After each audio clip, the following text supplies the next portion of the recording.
They are two longtime rivals who dominated the National League. Many images of games remain in our memories. Oswalt, Biggio, Bagwell, Pujols. While the faces and names have changed and we are no longer division rivals, the desire to overcome the Cardinals hasn't changed. We resume one of our fiercest rivalries. Astros Cardinals next.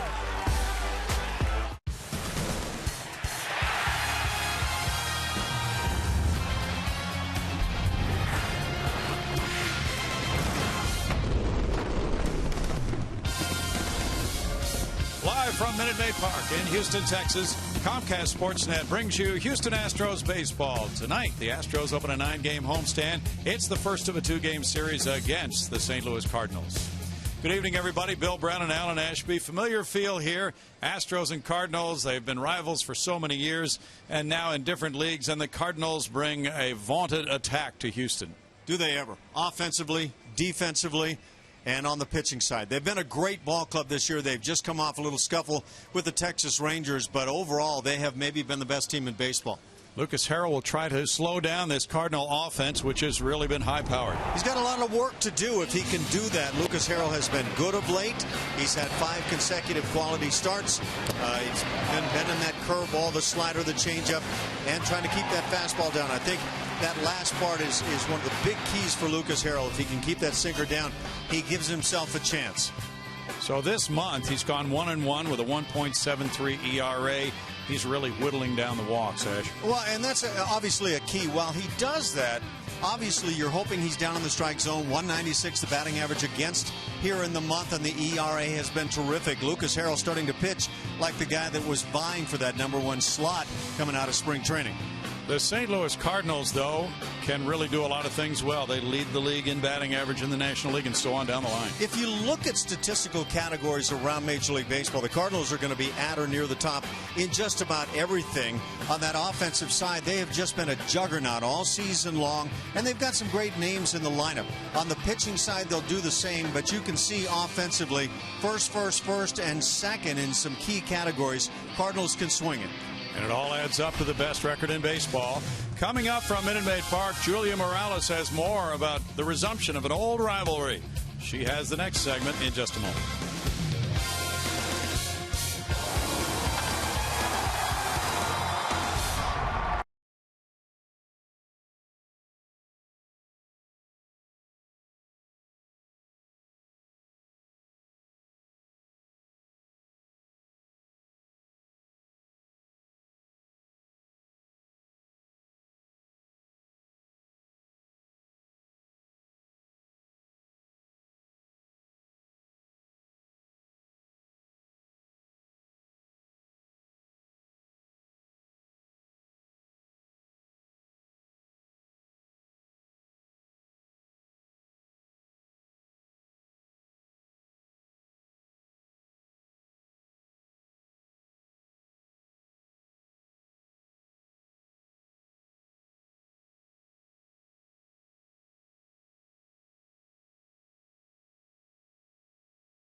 Astros and Cardinals. First pitch coming up in just a couple of minutes. And Lucas Harrell will be on the mound for the Houston Astros. He was originally scheduled to pitch on Wednesday, but because of 2 days off this week, Bo Porter was able to mix up the starting rotation a little bit, which Harrell is fine with. He says he wants to pitch on 5 days rather than 6. Feels a little sharper that way. Well, he's been sharp in the month of June. The guys in the booth alluded to that earlier. His June numbers very well. And he talked about his mechanics and how he's getting back to the way he was pitching last year. Also, his velocity is up a little bit. Doug Brocail, the pitching coach, said he's finishing pitches, and that's where that comes from. Well, his catcher, Jason Castro, has been very happy with him.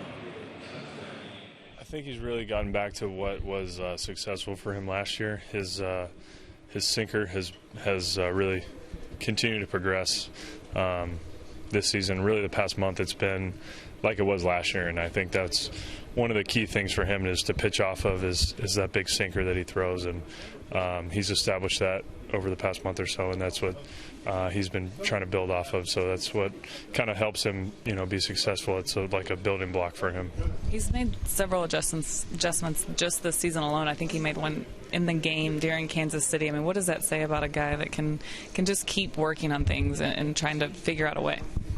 He's a very athletic guy, and his ability to make those adjustments on the fly is what will continue to make him successful. I mean, when he's able to be in tune with himself and understand maybe what's causing him to be off with his command a little bit and be able to fix that out on the mound, that's really big. And we've seen him a couple times, not necessarily have his best stuff, but throw well and pitch well and have a good outcome. And so that's great to see, that knowing that he's capable of pitching and still being effective without necessarily his best stuff.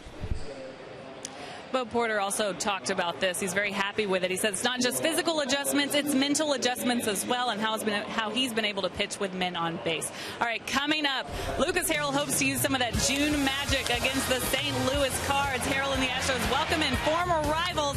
Don't go anywhere. First pitch and lineups after the break.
Lucas Harrell getting ready to pitch to Matt Carpenter.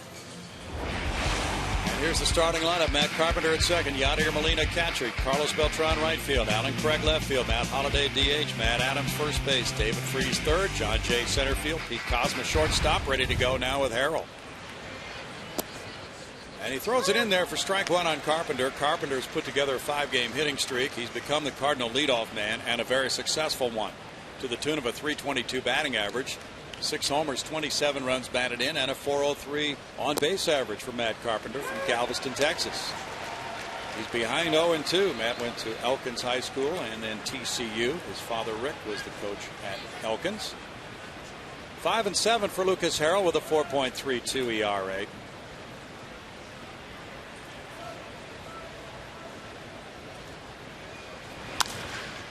That's hit in the air, and it goes foul left field side. This Cardinal club really dynamic offensively. .274 team batting average.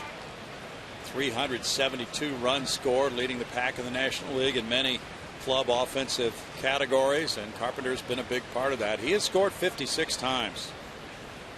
What they're not is a big power team. They can swing it, they get on base. Like you say, the leader in batting average in their league, same in on base percentage. They just don't slug a lot of the home runs, but it's translated in scoring a ton of runs for this ball club, and they've pitched so well. Mike Matheny has watched a very consistent attack in the league, and on base average as a team at .335. The big number on the Cardinal hitters is .336 with runners in scoring position. Far better than anybody else. Broken bat looper, and Ronnie Cedeno over to his right is able to spear that one. Good play by Cedeno.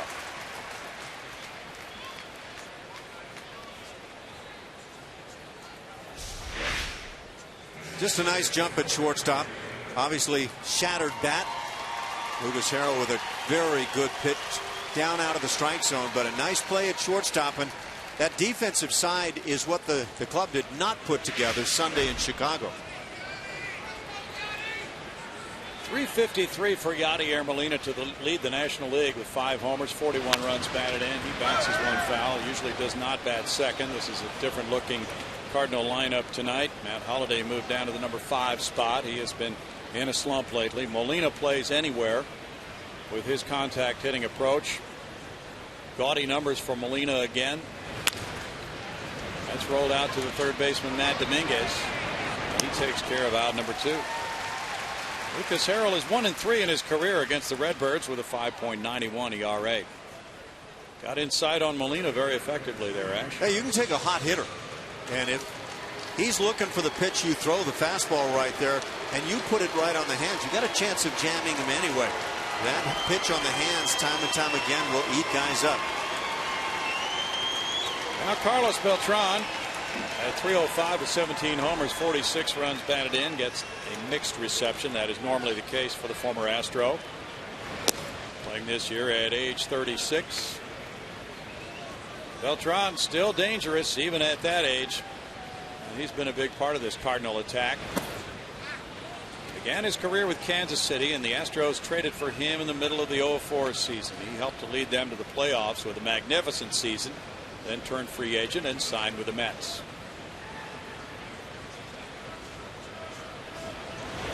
.2-0 pitch to Beltran is ball 3, and it's 3 balls, no strikes to the slugger with Alan Craig on deck. In the heart of Carlos Beltran's career, maybe as talented a player as there was in the game.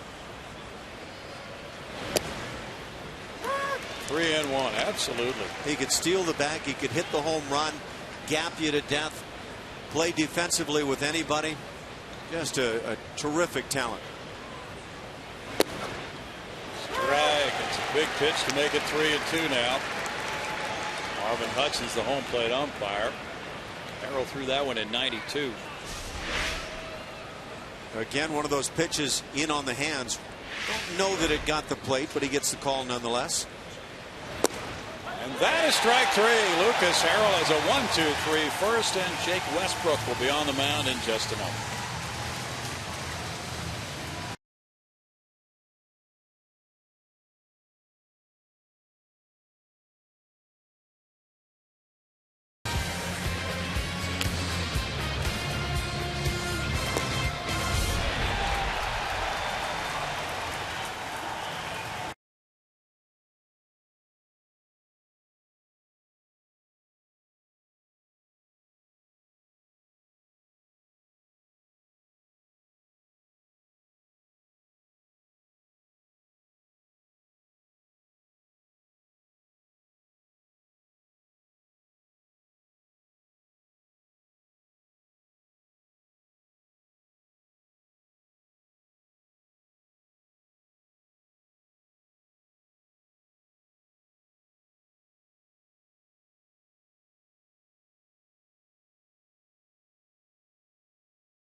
Astros baseball on Comcast Sportsnet is brought to you by Southwest Airlines. Find our fares only at southwest.com.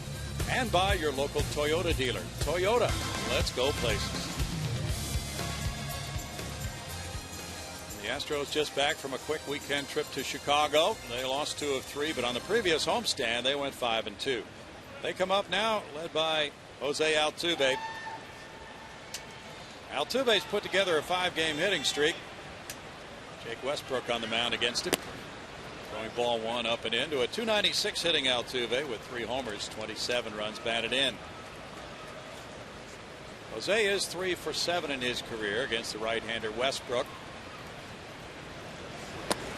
Westbrook just back from the disabled list a while back. Takes the count to 1-1. He, like Lucas Harrell, can get a lot of ground ball outs.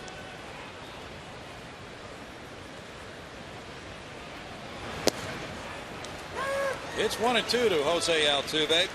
That same sinking action, but not as much velocity as Lucas Harrell. Right-handed batters have quite a challenge against this 6'3" right-hander. They're hitting 198 against him. And he opens with a punch out. Tough changeup. Same action as the fastball, but took about 6-7 miles an hour off. Altuve leading off at second base. Brett Wallace DHing. Jason Castro the catcher. Chris Carter in left field. Carlos Pena first base. Justin Maxwell right field. Ronnie Cedeno shortstop. Matt Dominguez third base. Brandon Barnes center field batting ninth. 3-2 for Westbrook. A 1.76 ERA in 8 starts. Wallace just returned today. Now he hits a fly ball left field, and this one is caught on the warning track. And Matt Holliday for out number 2. Well, if you're playing the contrast game between start of the year and that one pitch seen by Brett Wallace, it's night and day. That is a very nice job taking a pitch on the outside, Black driving it to left. Nothing to show for it, but you just hope he can continue taking that kind of swing. It's Alan Craig in left field. Holliday's DHing today. Now Jason Castro, man with 22 doubles, tied for 4th in the American League, has 10 homers, 25 runs batted in, and a .275 batting average for the surging Jason Castro. That's ball 1 to Jason. Left-handed hitters are at .349 against Westbrook. Westbrook had 101 major league wins, 97 losses. It's a 2-ball no strike count. His last outing brought him a win against the Cubs, 4-1. A very good outing. 7 innings, 2 hits, 1 run, no earned runs. Westbrook, a first-round pick of Colorado in '96. That's tapped up the first baseline foul. He was born in Athens, Georgia, through 6 no-hitters and 1 perfect game in high school.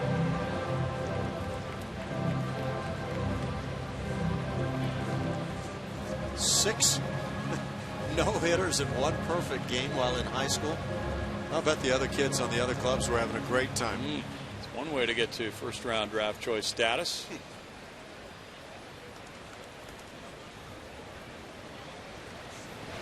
Castro takes it. It's ball 3, and it's a 3-ball 1 strike count. This Cardinal pitching staff is solid with the lowest ERA in the National League, 3.21. And Westbrook has the best ERA among the starters on the Card staff. Just 8 starts coming in. Ground ball to short. Positioned perfectly, Pete Kozma for a 1-2-3 first for Westbrook. No score after 1.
out to Minute Maid Park for happy hour at the St. Arnold's Bar from 4:30 to 6 p.m. this Friday. The happy hour will have $5 beer specials at St. Arnold's.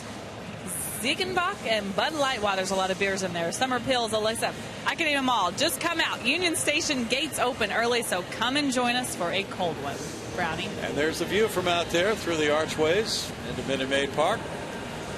They're out in the patio and straightaway center field having a good time as well as they watch inning number 2 of this brief 2-game series. The Astros and Redbirds also will hook up in a 2-game set at St. Louis in a few days. Alan Craig, the left fielder, at .312, has 6 homers, 58 runs batted in. And Craig is off to his usual good hitting attack. There's strike one. With those numbers, he is 3rd in the National League in runs batted in. Put men on base, and this guy becomes even better. .453 with runners in scoring position this year. That's in for a strike, and it's 0-2 for Lucas Harrell. Mike Matheny's Redbirds trying to shrug off a 3-game losing streak after being swept by the Texas Rangers at home. Still, they're 47-29. 1-2. They're starting an 8-game road trip. They'll go on to Oakland and Anaheim after this brief series. Coming off a 3-4 homestand. They won 3 of 4 from the Cubs. Both these teams are 11-11 in June. It's 2 balls, 2 strikes. The Cardinals ran into that Texas Rangers club that pitched so well the Astros saw early on in the season, and they certainly rejuvenated that pitching staff in that 3-game set.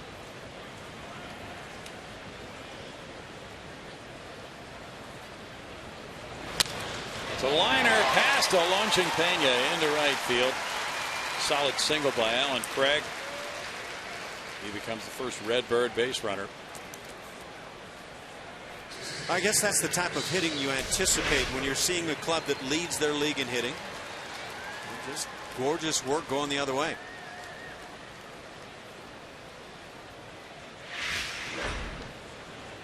Now Matt Holliday, and we mentioned that he had not been hitting as well recently, moved down to 5th at .268, 11 homers, 40 runs batted in. Still not anything of a terrible season at all for Matt Holliday. He's currently 0 for his last 11. He went 7 for 26 on the homestand. Though not his usual streak of excellence. There's strike one to Holliday, former Colorado Rocky. But he is definitely one of the strong men and top RBI guys on the Cardinal ball club.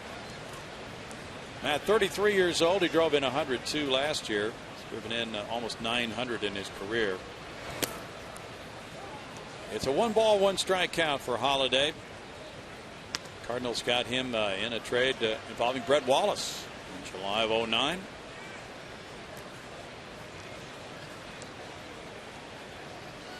The Redbirds made it back to the National League Championship Series last year after winning a couple of World Series in recent seasons. That's into right field. A hit for Holliday, charged by Maxwell. And it's 1st and 2nd, nobody out for Matt Adams. This pitch left up by Lucas Harrell out over the plate, and another instance where the Cardinals show this ability to just line it the other way. Very gorgeous hitting.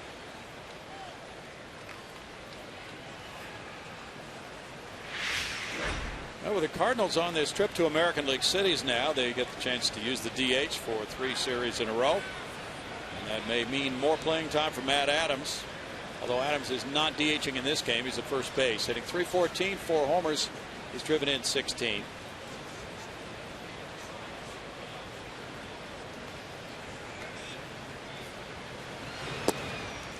Harrell delivers a strike. Lucas could use one of his patented double play balls right here. He's had 16 of those. Tied for the American League lead.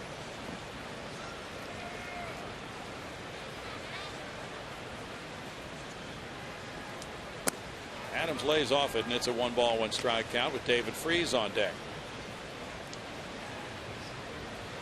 What Lucas does so well is simply get ground balls. There is nothing that he does better when he's on his game down in the strike zone. Adams swings at one. It comes up empty, and it's 1-2. He gets a lot of movement.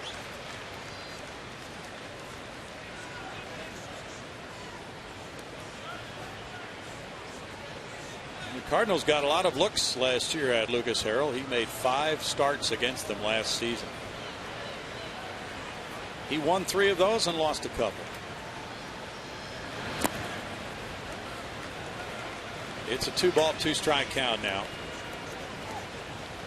That was the changeup from Lucas as he drops it in the dirt, and that changed part of his off-speed assortment here in the month of June.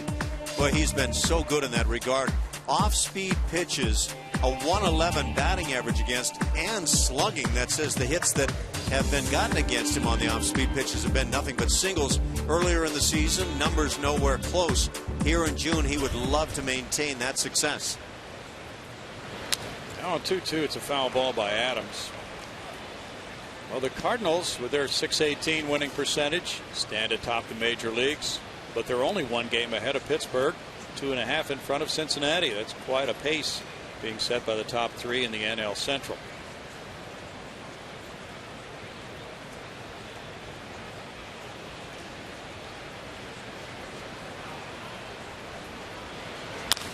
Ground ball slowly hit. Altuve with the toss. Cedeno flashes across and turns a 4-6-3 double play. Well, the ball wasn't hit hard, but Adams is slow, and Altuve got to it. With that underhand toss, he led Cedeno to the base. Ronnie took it right on over for a 4-6-3 double play. Ronnie was getting out of the neighborhood. I want to take a peek and see if he hangs in there, maintains the area code. It's very close, and players are so gifted with the speed of their feet that they can get that play done. Alan Craig looking back as he goes to third base on the double play. 2 outs now for David Freese. Freese at .281 with 4 homers, has driven in 24. He's a .343 lifetime hitter against Houston. Strike 1 for Lucas Harrell. Harrell, coming into this game, has thrown the lowest percentage of strikes in the American League by starting pitchers, 59.2%. But he has been improving in that regard in recent starts. Had some games earlier this year. He had 5 walks in 4 1/3 innings here against Oakland. He walked 6 in 5 innings here against the Angels May 9th. Lately, much better at limiting the bases on balls. Doug Brocail has liked the recent trend of Lucas Harrell. The irony is that he also walked 6 in the last start he made against the Cardinals. 25th of September last year. Well, the Redbirds have some pretty gaudy on-base averages.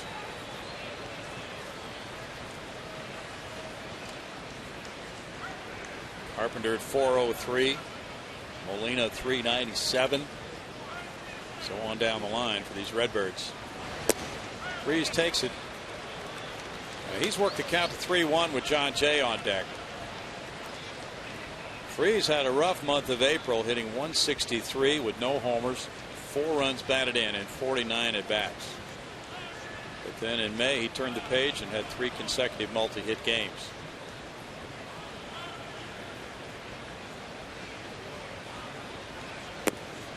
He takes it, and it's ball 4. Runners at first and third now, and 2 outs for John Jay. As you go through that list of names with the Cardinals, Brownie, for me, most valuable player on the best team to this point in the season in Major League Baseball, maybe St. Louis Cardinals, is Yadier Molina. He has just done it on both sides of the game and done it as well as anybody can. He really has been unbelievable, and as a catcher is so influential on the things that his team does. There's a lot of support being written about for Paul Goldschmidt of Arizona, but it's hard to override your pick, Ash.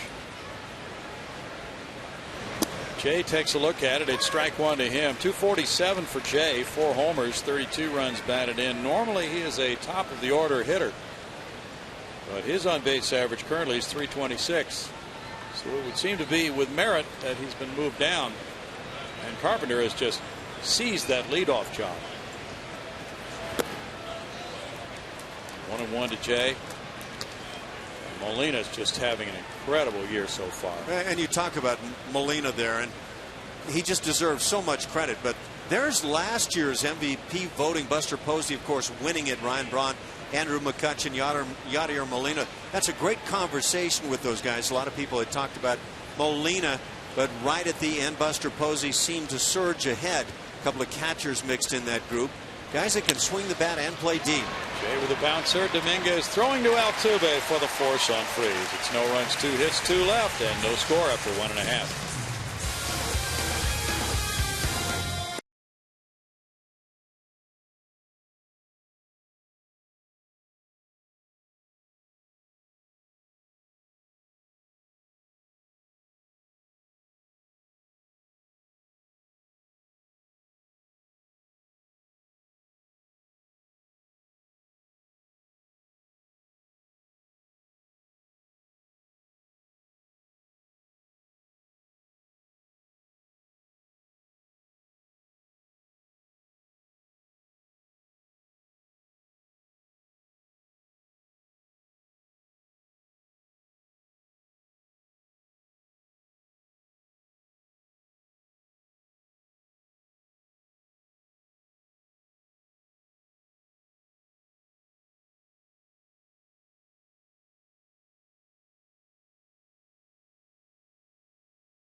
The Astros take on Albert Pujols, Mike Trout, and the LA Angels of Anaheim. That's a 3:10 start.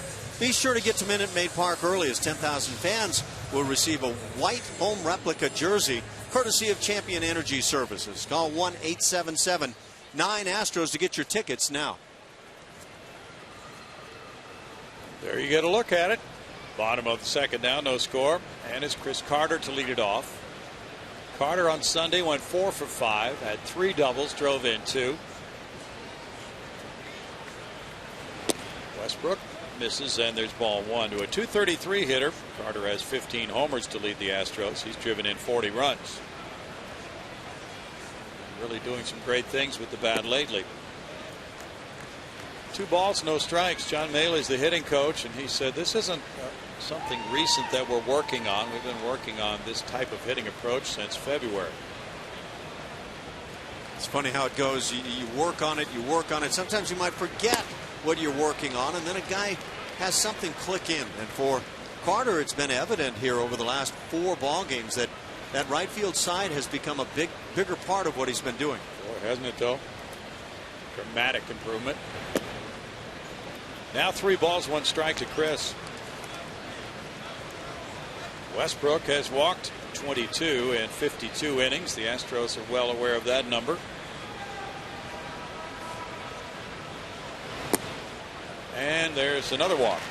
Leading off an inning, and they have looked at that number, and they've looked at, of course, the usual videotape of Westbrook, and felt that if they can select their pitch and let some of these other ones go, they can get into some favorable accounts and draw some walks and do some hitting tonight.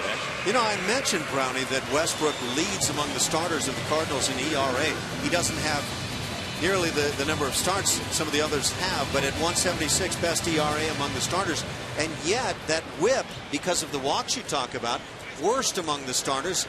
A very incongruous pair of numbers. How about that? Wow. I just went back to school. Little math went on for me. Dropped an incongruous on us. Yeah. Carlos Pena, ball 1. That word, by the way, will be forever banned from this booth. But we had to get it in once. Well, I thought you told me I had to find a way to get that word in tonight. You worked it in. Nice. 8 homers, 24 runs batted in for Pena. and a .289 career average against Westbrook with 6 doubles. Also has 4 long balls against Westbrook. Bunts, and it's a beauty. Westbrook bare hands and throws him out. He had to do everything just fine to do it, and it winds up being a sacrifice, even though Pena had been hoping for a base hit. Carter to second. Not a bad idea. Move the runner if you don't get the hit. I'm sure he was thinking about getting the hit, and that was a good bunt. We've seen some times this year where that easily would have been a base hit. Westbrook on it quickly. That was a good play by the pitcher, but Pena had ideas of first and second, nobody out. Now Carter, after the sacrifice bunt, is hoping Maxwell can deliver him. 237, 1 homer, 6 runs batted in for Justin, who's on a 3-game hitting streak. That's strike 1 to J-Max. He went 4 for 11 in the Chicago series. The Astros had a sloppy loss on Sunday.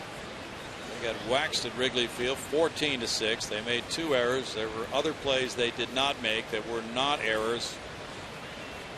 Good one to put quickly in the rearview mirror, because this stretch of games coming up is more challenging than the one they've just had. 1 ball, 1 strike. Jordan Lyles, the starter that just took it on the chin because of that poor defense. I thought the numbers really didn't reflect the way things could have gone for Jordan on Sunday. What was impressive was the way he handled it, his demeanor on the mound. He's a man.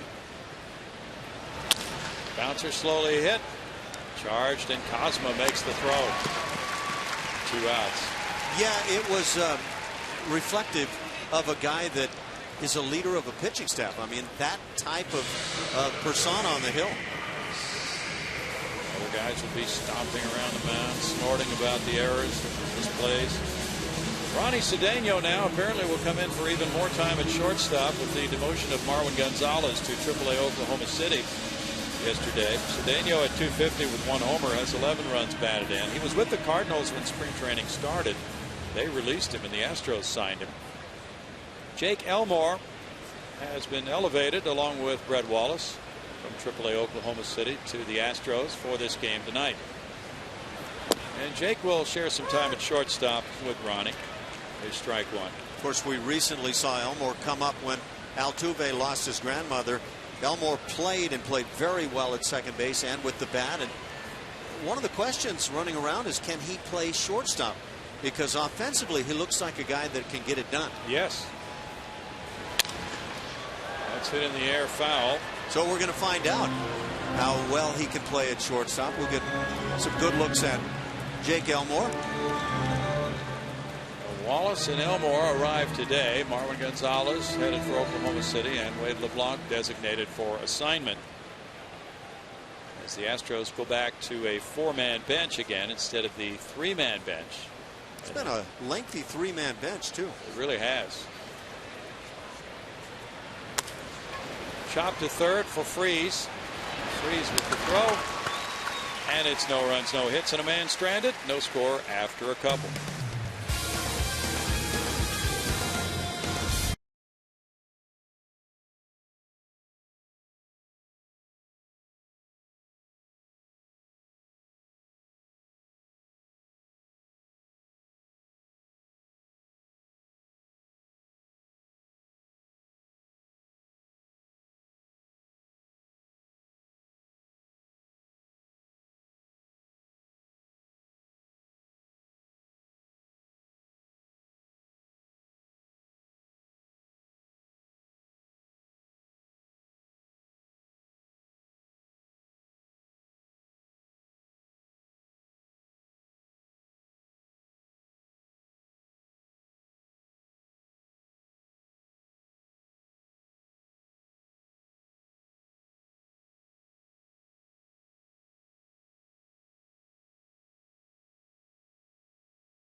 Tweet of the game. It's from Mr. Bud Norris. He said, had a blast today at the Prime Time baseball camp in spring. Thanks for having me, Mike Stanton, out there. Sounds like Norris had a good time. But if you've ever been around Norris, you know he can be a jokester. So I bet he had a good time with the kids. It's a 3-day camp. It was yesterday, today, and tomorrow. Mike Stanton is one of the instructors there, guys. Yeah, Mike, a big part of our Comcast Sportsnet family. Thanks, Julia. And here's Pete Kozma with ball one. 249 for Kozma. 1 homer, 26 runs batted in for Pete. Can you imagine being a kid, getting a chance to be tutored by Mike Stanton and Bud Norris? That was foul. 1 ball, 1 strike. Golden opportunity. Yeah, it's fun to be around Mike because, well, and you're this way too, Ash, JD. You know what the responsibilities are for all the positions on the field, not just the one you play. So a kid can pick up a lot from that. Swing there makes it 1 and 2. So if you're a second baseman and it's Mike Stanton's camp and he's a pitcher, fear not, you'll learn something. Somebody probably learned a lesson right there, not to swing at that slider when it starts at the knees.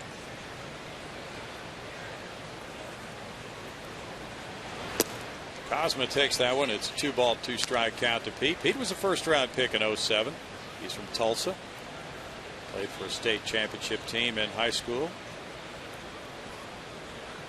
Last year hit .333, but only had 72 Cardinal at-bats. That's a hook, and it got him looking. Voila. Voila is right. Trotted out that pitch, huh? Big over-the-top job. Uncle Charlie just made an appearance. Look at this. As it comes across that front of the plate, that clearly is high enough. And when you get the peak at this type of pitch from the side, you'll see it right at the knees. Maybe well, you know what? I might have to retract. Boy, that one did some serious early biting. Matt Carpenter takes ball 1. I take it back, Pete. Well, Lucas Harrell surprises us with the curveball. He throws it 7% of the time. Ball there makes it 2-0. But that's been part of his improvement, as you've already showed us in the month of June. The off-speed stuff has come around for Lucas. Well, he was just pounding the zone with a high dosage of fastballs. Now, here the last few starts, mixing it up more. I love the way Lucas gets the ball back from his catcher, gets right up on the hill and ready to go again. It's just a nice pace of baseball. Yeah, he and Westbrook can match up pretty well in a lot of regards, including that one. 3 balls and a strike.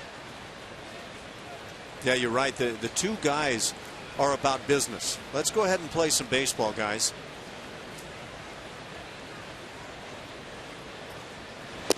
Carpenter takes it. It's 3-2 to Matt. Carpenter has 31 2-hit games this year already. He has 42 base hits with 2 strikes in the count.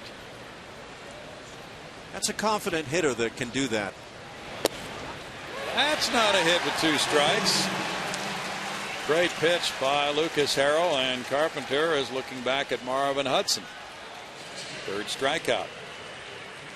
Just another terrific example of Lucas Harrell hitting the inside edge and the advantage that can be taken. Sure looked like a good pitch.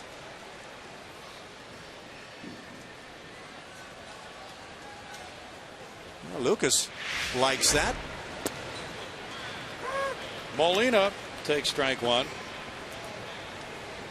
Yadier has had just a fabulous career. 4th round pick in 2000, 30 years old. It's no balls, 2 strikes. As you pointed out, he was 4th in the MVP balloting last year. There's his improving average against the fastball this year. 379. Think he can handle the heater? Oh, yeah. Look at those improving numbers through the years. This heater right on the hands. That's the one that was thrown to him when he grounded out in the first inning as well. Exactly. Took a swing on the first pitch here where you could see a good part of why he's been so good. Just head stays down through the baseball. Off the plate. 1-2. Lucas took a couple steps toward the dugout. If you're hitting 252 instead of 352, you might get this one called on you. Pretty close pitch. Are you implying that umpires know batting averages? I think sometimes they see the board. 2 balls, 2 strikes. Molina signed a 5-year deal for $75 million. That'll take him through 2017. Marvin Hudson, Tim McClellan, Wally Bell, and Marty Foster on this umpiring crew. I've seen a strike zone here this evening that might promote some swings on close pitches, and I like that. Molina takes ball 3, and it's a full count to Yadier. He came into this season a .279 career hitter. He's won 5 Gold Gloves. He was an All-Star again last year, 4 straight years as an All-Star for Yadier. In the air and foul out of play for Yadier Molina. Reading a story about him today, Ash, and he's known for his memory, tremendous memory. They'll be having a meeting with the pitchers and the pitching coach. They'll remember how they got somebody out a couple of years ago. When you're that good, that memory comes in quite handy. If you're just a marginal player, somebody will holler out, "Save it." Guy's just trying to get better. Yeah, but you know, when that gets hollered out by the star of the ball club, that's stuff you're supposed to savor. That's cruel. That's strike 3. Wow. What a third inning with 3 called third strikes, and now there's some barking from Yadier Molina, and the Cardinals are getting their dander up. It's no score after 2.5.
Chevy Hometown Kids every Saturday morning at 9:30 on CSN. Chevy Hometown Kids, where it's not about the score, but the experience, guys. Thanks, Julia. Game 1 of a 2-game series. No score so far, but the temperature is rising. On the part of the hitters, anyway. 3 called third strikes for Lucas Harrell in the 3rd inning. He's had 4 in the game so far through 3. Now the Astros come up, and Yadier Molina's in front of home plate umpire Marvin Hudson, with Matt Dominguez in the box at 240 with 10 homers and a club high 42 runs batted in.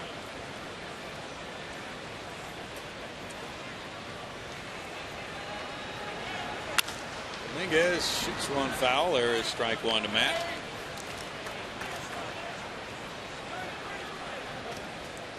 Matt was 1 for 8 with an RBI in the series at Wrigley Field. He has hit much better at home this year than on the road.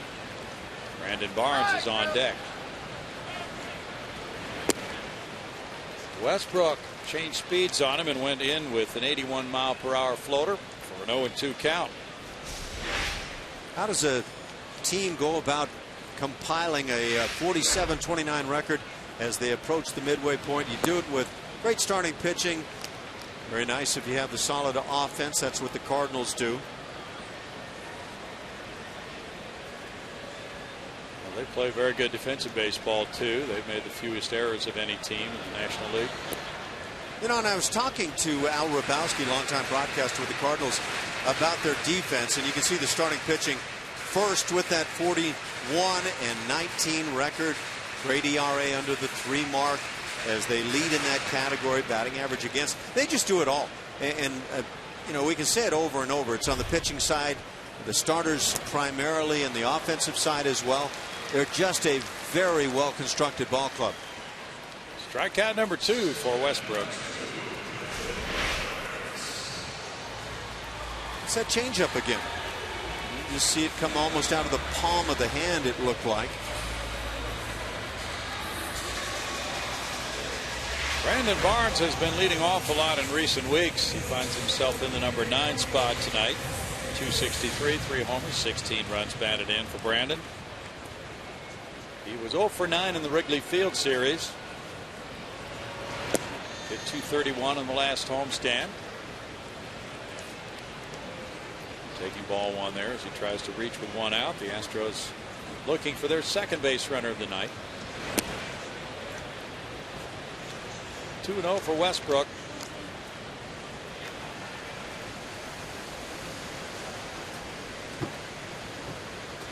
Westbrook was 13-11 for the Redbirds last year. Falls behind 3-0 now. He's had some very nice years in the big leagues. Had back-to-back 15-win seasons in 05 and 06 for Cleveland, but then he had Tommy John surgery.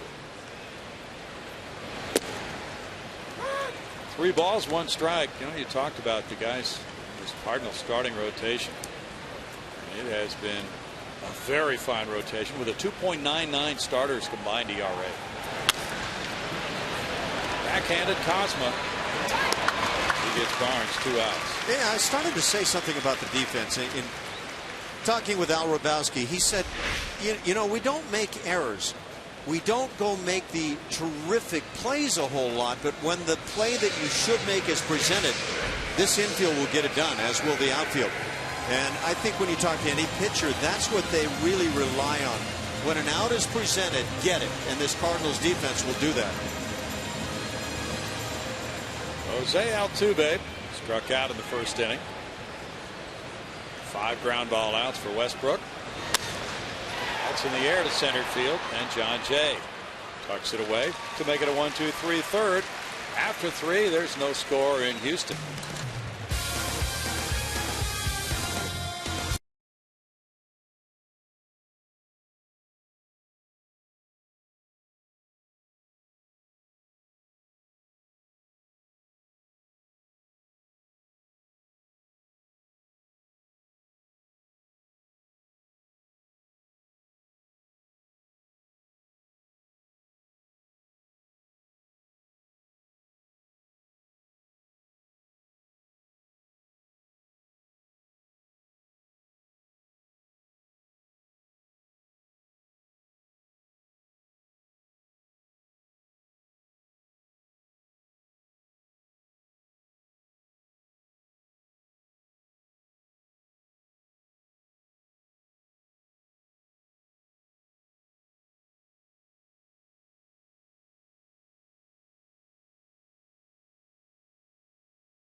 5 hitters for St. Louis: Beltran, Craig, and Holiday against Lucas Harrell.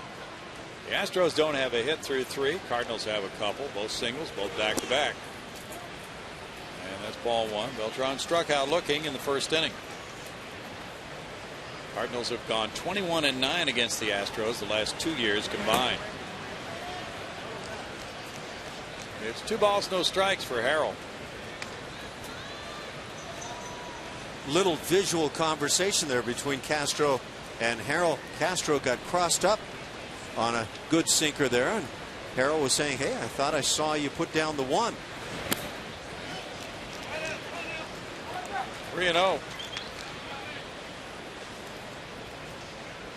Cardinals had the day off yesterday after the Rangers beat them Sunday night after a lengthy rain delay. That's to left field.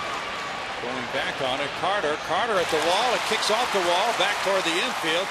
Barnes over to play it, and that's a double for Carlos Beltran. 9th double of the year for Beltran. On a 3-0 pitch, this wasn't a great swing, but it's enough in this ballpark when you hit it toward those Crawford boxes in the scoreboard.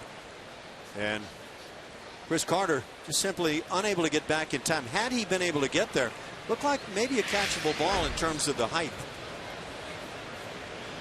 9 doubles for Beltran. First extra base hit of this game puts him in scoring position for Alan Craig. Craig single to right field. I mentioned how well he hits with runners in scoring position.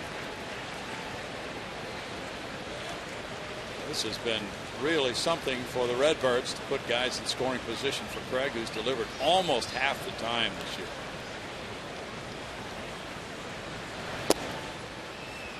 And strike 1 to Craig.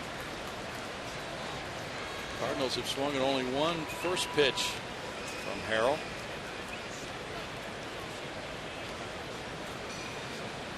Craig's on a 6-game hitting streak right now.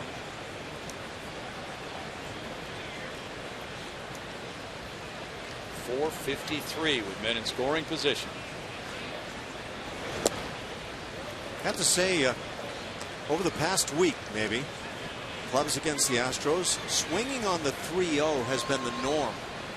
And Carlos Beltran takes advantage here. We've seen that quite a bit. We have. Alan Craig was picked up in the '06 draft by St. Louis in the 8th round. He's 28 years old from Mission Viejo, California. Shoots that one into center field. Beltran around third. He's being sent home by Jose Oquendo. Throw from Barnes to the plate, cut off, and it's 1-0 Cardinals. Craig picks up his 59th run batted in.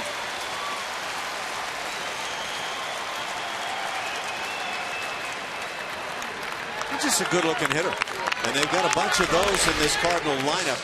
Look at that solid positioning, drives it right back up the middle.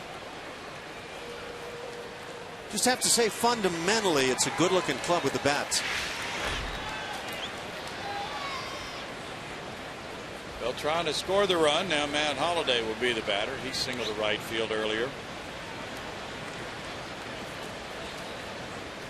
Good job, by the way, by Brandon Barnes getting that throw from center field down enough to be cut to where Alan Craig doesn't wind up at second. Back to Holliday. Well, if you're going to beat this Cardinal team, it's usually necessary to put all the phases of the game together, because they don't beat themselves very often.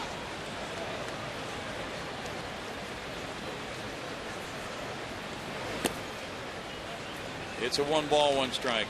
Their pitchers don't make a lot of mistakes. They're doling out the fewest walks in the National League, have the best ERA. They've made only 30 errors. They've allowed just 22 unearned runs, and they hit like crazy with men in scoring position when they get opportunities.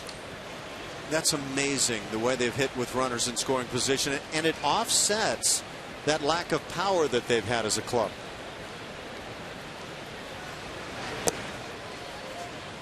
It's a ball that makes it 2-1 to Holliday.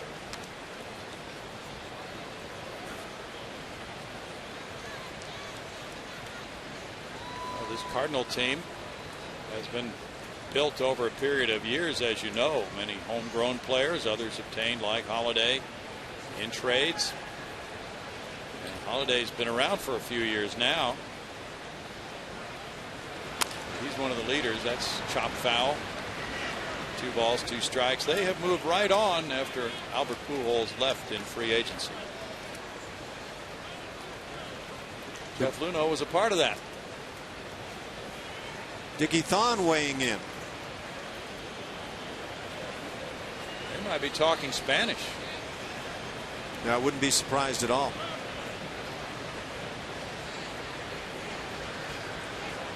I think Dickie said yes right there. He may have heard you. I think Dickie, that's C. Cheo Cruz is here tonight. J.R. Richard came out. 3 balls, 2 strikes. I had a chance to get the vice grip from JR there for a while. He's got the strongest handshake of any man I've ever run into. One piece of advice that might be worthwhile to pass along to you is do not wear a ring when you're shaking hands with that man. I thought you were going to say just fist bump when you're greeting JR. That works too. Toss over to first. Well, we'll all be together on Saturday. You, JR, Jimmy Wynn will be here. Cheo, Art Howe, Bob Aspromonte. How about that guy? Larry Durker. He's not listed as part of the group for the book signing Saturday from 2 to 3. Must be otherwise occupied. Foul ball keeps it at 3-2. We've got to remedy that. We might have to work on him. The game slows down here for Harrell after the Beltran double on a 3-0 count. An RBI single by Craig. Now Holiday's worked the count full.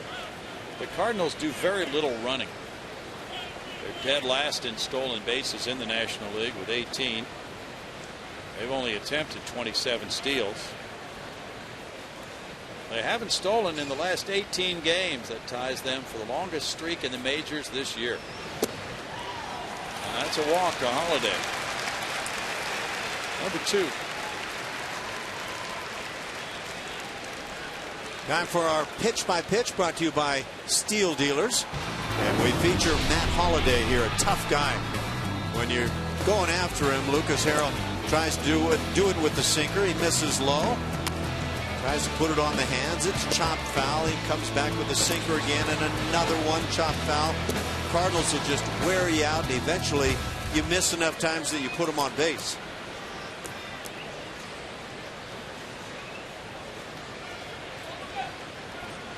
Now first and second, nobody out, and it's Matt Adams. Matt Adams grounded into a 4-6-3 double play in the second inning. Alan Craig's hit earlier was his 5th in a row with a man in scoring position. Craig now has 22 runs batted in June. That's 4th in the majors. That's in the dirt, and it's ball 1 to Adams. Redbirds last year were 88-74, and this year they came out of the chute 15-11 in April. They were in first place, but in May they really turned it on, going 20-7.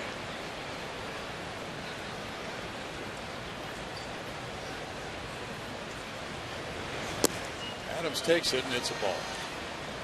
So you're in your off season, or you get to spring training, and you say, okay, as all clubs do, we want to be more aggressive and run more this year and be that club that is athletic. Well, the Cardinals just don't run that much.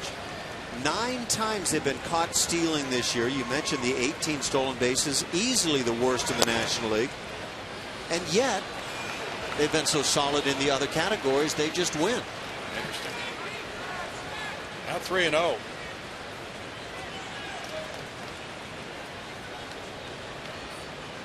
Adams had 86 at bats last year with the Redbirds. 23rd round pick in 09 from Phillipsburg, PA. He went to Slippery Rock.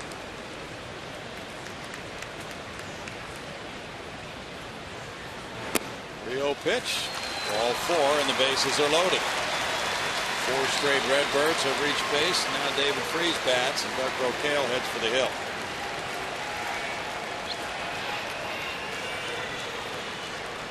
This is probably just regroup time. Sometimes Doug has had the message of make sure you stay strong and focused out here. I think Lucas has been there. Haven't seen anything on the negative side at all, but just all of a sudden can't find the strike zone.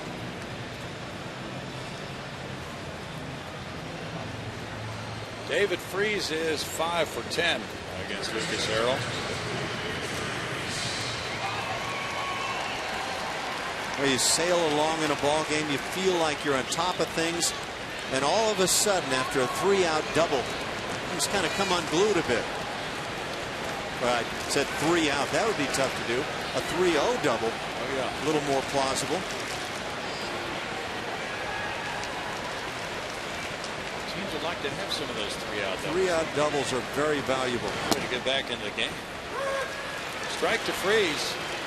Freese got 38 hits in his first 100 postseason at bats.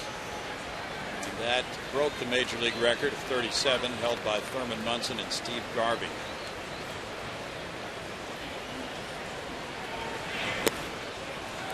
It's 1-1 to David. Born in Corpus Christi, but he grew up in St. Louis, went to high school at Wildwood, Missouri, and community college, Merrimack, and the University of South Alabama.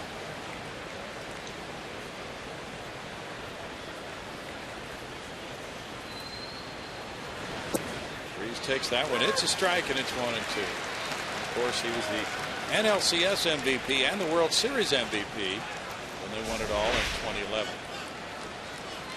Lucas has been struggling throwing the fastball, that sinker, for strikes, and now he turns to the curveball and finds it at the knees. John Jay is on deck.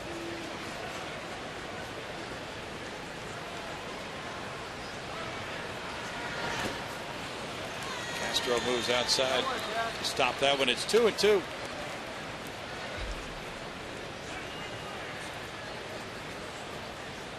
Greg Rocale hoping Harrell can find the secret here after the first 4 have reached. Double, single, walk, walk.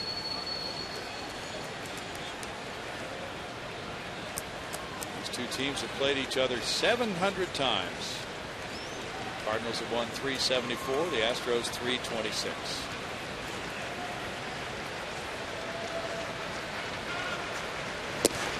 That strike 3 call. 5th call, 3rd strike, and another bit of grousing by a Cardinal. Again, maybe taking advantage of a slightly liberal strike zone. You work on that outside edge when you can get the call. Is very nice to get, but a strike zone that has promoted again the swings on close pitches. John Jay bounced into a force in the 2nd inning. Bases loaded, 1 out now for Jay. Cardinals are hitting .375 as a team with the bases loaded. That's strike 1 to Jay.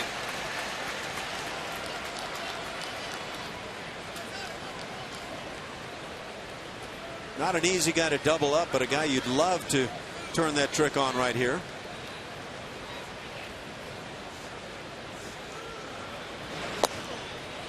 Off the plate for a 1-ball, 1-strike count. Lance Lynn pitches tomorrow night against Eric Bedard. 7-10 start for Bo Porter's Astros and Mike Matheny's Cardinals. Lance Lynn is 10-1. Eric Bedard is 2-3. Harrell was moved ahead of Bedard in the rotation. Strike call, 1-2. The Astros have another off day this week coming on Thursday.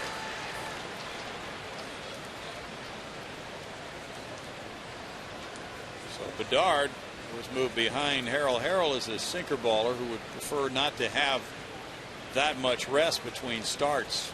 That can be harmful to a guy who wants his arm more tired, so the ball will have that natural sink.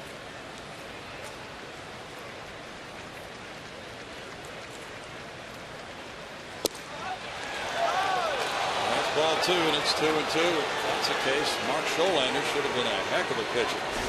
Long distance swimmer. Another very close pitch. After 5 strikeouts all called, I think there comes a point at which the home plate umpire just says, I can't give you another one. In the dirt for ball 3, and now it's a full count with the bases loaded and 1 out. Boy, a lot of conversations going on between Castro and Harrell here in the inning. This could be one of those turning points that Bo Porter frequently talks about in a game. What happens right now with the score 1-0, bases loaded, the 7th 3-ball count of the night for Harrell. 84 pitches. It's high for ball 4 to force in run number 2. Jay gets his 33rd run batted in on the 3rd walk of the inning. And not even close on that pitch. That really one of the few pitches we've seen from Harrell to this point that just didn't have a shot at the strike zone. Alan Craig scores run number 2. And now it's Pete Kozma batting. Kozma struck out looking in the 3rd inning.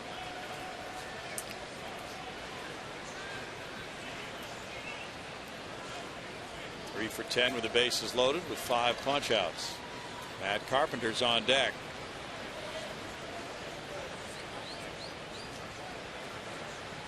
.29 pitch inning with 18 of those pitches balls for Lucas Harrell.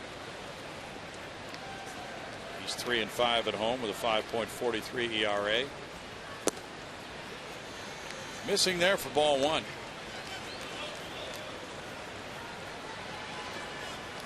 Astros have really put together a run of starting pitching. Harrell had the 2nd lowest ERA in the month of June, 1.73 coming into this game. The line shot into left field. Holiday scores to make it 3-0. RBI single. Kozma, his 27th run batted in.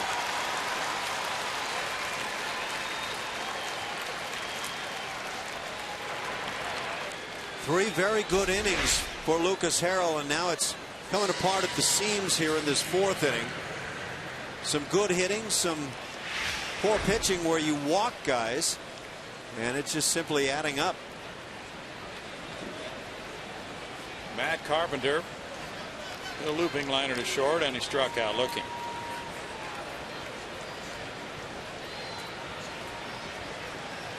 Five for 7 in his career with the bases loaded. He clocks this one to right center field. On the run, Maxwell lays out, gets by him, and 3 runs are going to score on this. Carpenter heads for 3rd base. And here's the relay from Cedeno, not in time. A 3-run triple for Carpenter. 3rd triple. And that gives him 30 runs batted in to make it 6-0 St. Louis. And Maxwell is down. And Bo Porter and head athletic trainer Nate Lucero are headed for right center field, where he fell hard as he tried that diving catch. Just methodical here by the Cardinals. No home runs involved. Right on what they do all the time. You can see on that dive by Maxwell, looked like the left arm kind of collapsed under him. Let's see what we can see here. Oh, yeah. He landed on it and rolled over. Might have been the wrist. He had the broken bone in his left hand being hit by a pitch in April. Hopefully it's not that, but he did land hard, and then he kind of bounced, it appeared, Ash, so maybe that left wrist rolled over and felt the brunt of his weight as he fell. I'm wondering, as they attend to him, if it wasn't maybe his face, his forehead hitting the ground. That could be too. Yeah, he takes a bit of a face plant, and I was actually concerned that it was going to be something on that left arm that maybe had gone badly for him. But you see also that he takes one on the choppers there, and maybe just a stun job, you hope, pointing to the left side of his jaw. And the injury people fear these days on a play like that is a possible concussion. He seems to be communicating well, and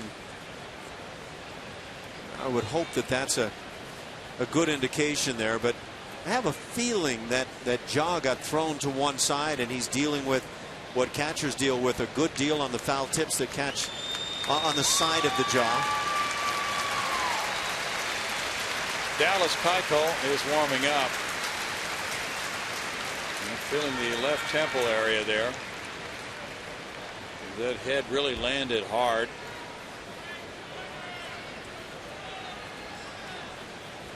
There had been some talk about skipping Dallas Keuchel in the rotation on this turn because of the 2 off days, yesterday and Thursday this week. And now he's beginning to get loose.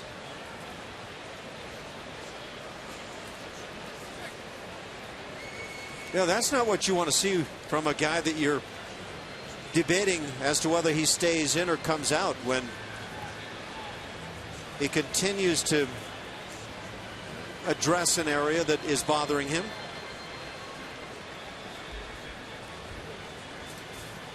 Gets a drink of water. Bo Porter is calling back to the bench. Eduardo Perez waving out there.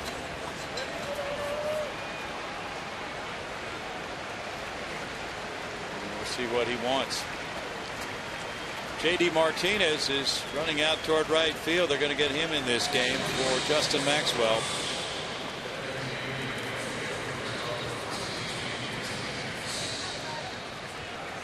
Meanwhile, a delay for Lucas Harrell as Martinez becomes the right fielder.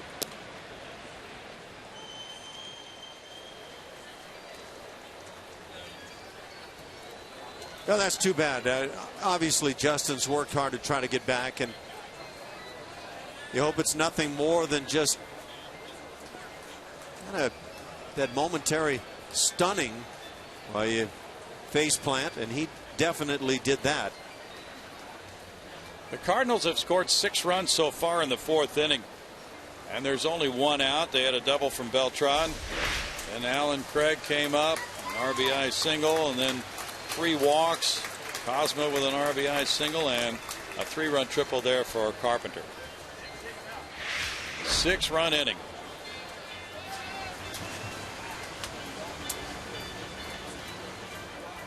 It's that area above his left eye that he keeps touching. Seems like he's kind of forgotten about the jaw, but that area, like you say, above the left eye, troublesome. They can get some ice on that right away in the training room.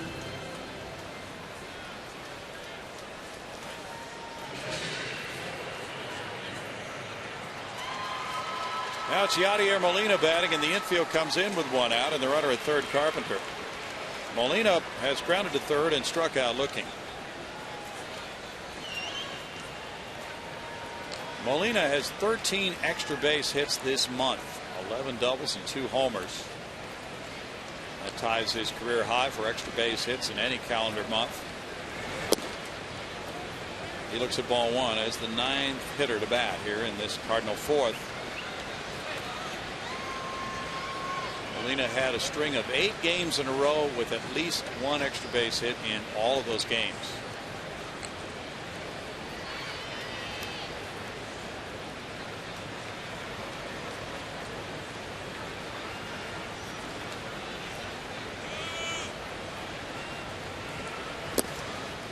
In tight, and it's a ball to make it 2 balls, no strikes to Yadier Molina, who had not hit second very often, only a couple times in his career prior to this year. But he had a big game and a win over the Royals batting second.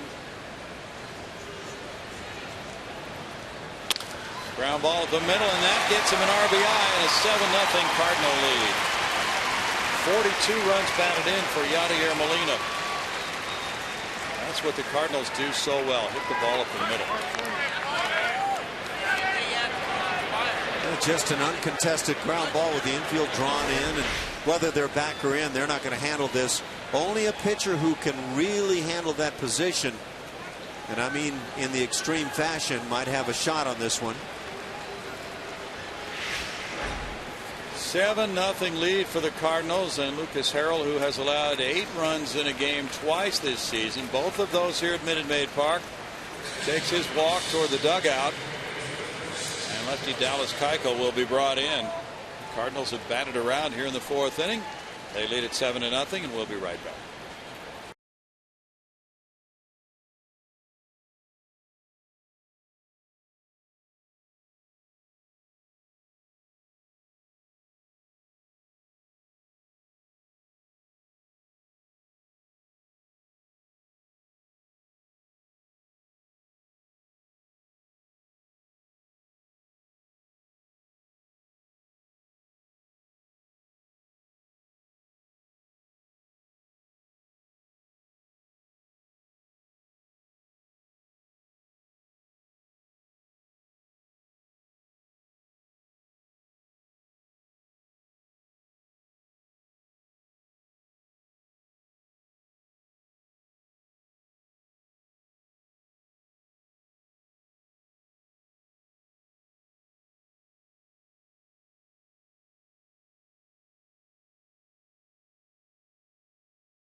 improving.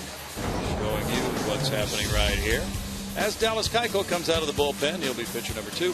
Jose Cisneros, the guy who's not stopped improving. He, in 9 games in April and May, went 1-0 with a 3.13 ERA. In June, he's 1-0. His ERA 0 this month with 9 2/3 innings of work. Well, Dallas Keuchel's done a pretty good job in that regard as well. Got a steadily improving left-hander for the club. Sure, he wanted to get his turn to pitch, not in this fashion, though. Well, Dallas has been in that starting rotation since May 10th here against the Texas Rangers. Opened the season as a long man in relief. Sent briefly to AAA Oklahoma City and then right back. Now it's Carlos Beltran facing him. Beltran opened the inning with a double to left, batting left-handed. There's strike 1. 4-4, a 4.25 ERA for Dallas Keuchel. 22 walks, 52 strikeouts in 72 innings. Left-handers have hit .315 against him. He just doesn't have anything to make the left-handers uncomfortable. Well, the Texas League All-Star game is being played tonight in Springdale, Arkansas at Arvest Ballpark. 6 Corpus Christi Hooks were named to the South squad.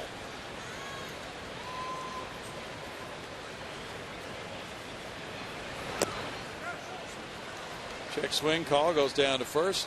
Tim McClellan says he checked it. It's 1-2. Mike Fultonevich, David Martinez, Jake Buchanan, Rene Garcia. Outfielders George Springer and Domingo Santana are the 6 All-Stars from Corpus. And now, after this game tonight, a couple of those guys will head for AAA Oklahoma City. Jake Buchanan, the pitcher, and George Springer, the outfielder. Foul ball keeps the count at 1-2. George Springer has had a heck of a year at AA and now moving on to AAA. But boy, if anybody deserved to be on an all-star team, it is George Springer. 19 dingers, over 20 doubles and stolen bases, driving in the runs. Young man can play. Tremendous year underway for Springer. It's a 2-ball, 2-strike count, and he will be joining a very hectic time for the Oklahoma City club with doubleheaders stacked up. They played a doubleheader today. In game 1, they lost 2-0, and it was a complete game loss for Jared Cosart. Playing game 2 right now.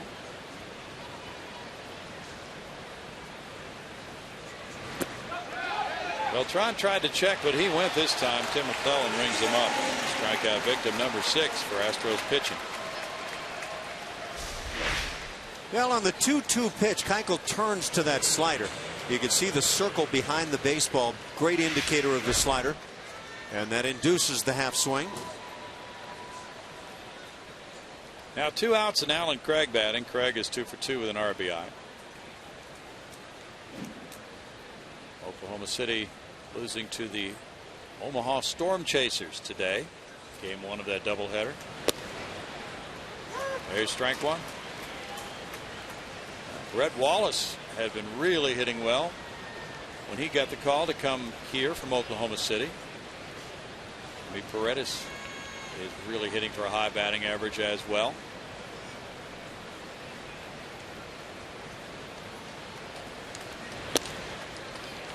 Strike makes it 0-2. Yeah, I think that can be confusing for fans. I think it's confusing for all of us how a guy can put together such tremendous numbers at the highest level of the minor leagues and yet struggle to such an extent on the big league level. True. Those numbers are not all projectable to major league numbers.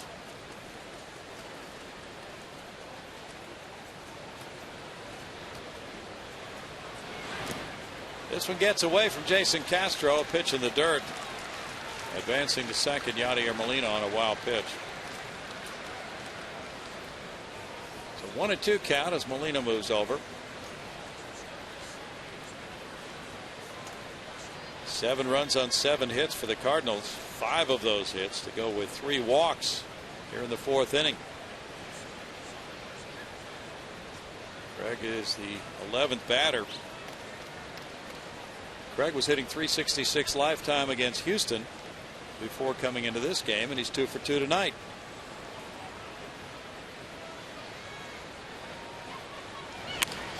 He grounds that one foul for Matt Dominguez. Still a 1-ball, 2-strike count. You know, this has been a year for many Astros fans to follow these top stars in the minor leagues. They've seen Springer do so well here in the first half of the year. Now what's he going to do at AAA? And typically we think of the Texas League as a prospect type league. Generally more hard throwing pitchers, if we could be so general with that comment, than you might see at AAA. Strike 3 call. That's strikeout number 7 for Astros pitching. And the Redbirds come up with 7 in the 4th inning on 5 hits. They lead at 7-0.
Friday, June 28th for Big and Bright Friday night. The Astros take on the Angels at 7:10. Stay after for a spectacular fireworks show featuring the musical hits of Michael Jackson, presented by Marathon Oil. Call 1-877-9-ASTROS or visit Astros.com to get your tickets now.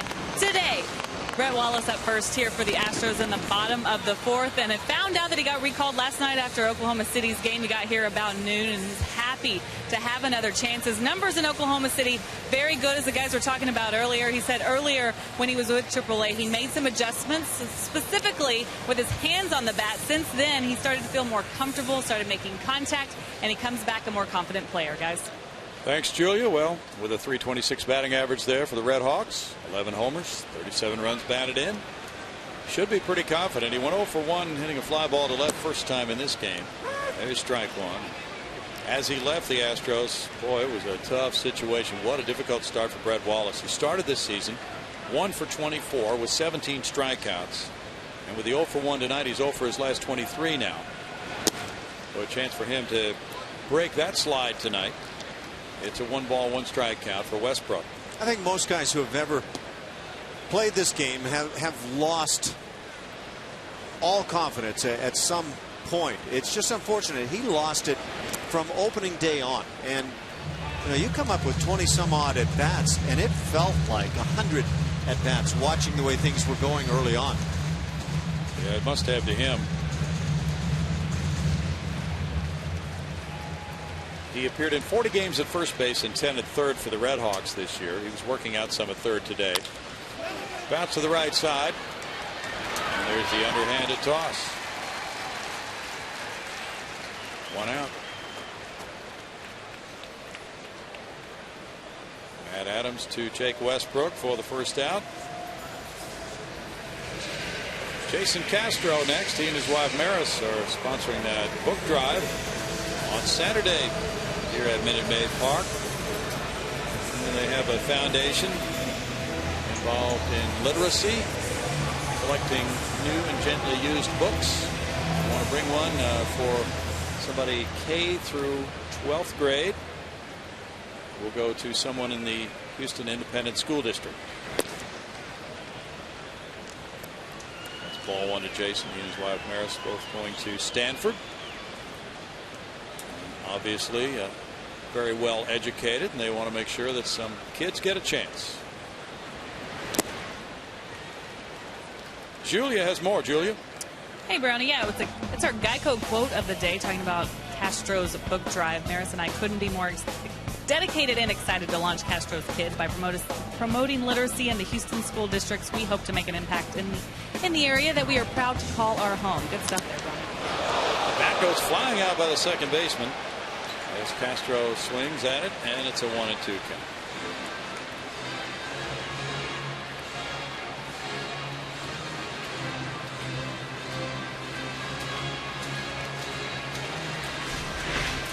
Don't see this very often, where the bat goes flying right out into the field of play as opposed to down one of the lines.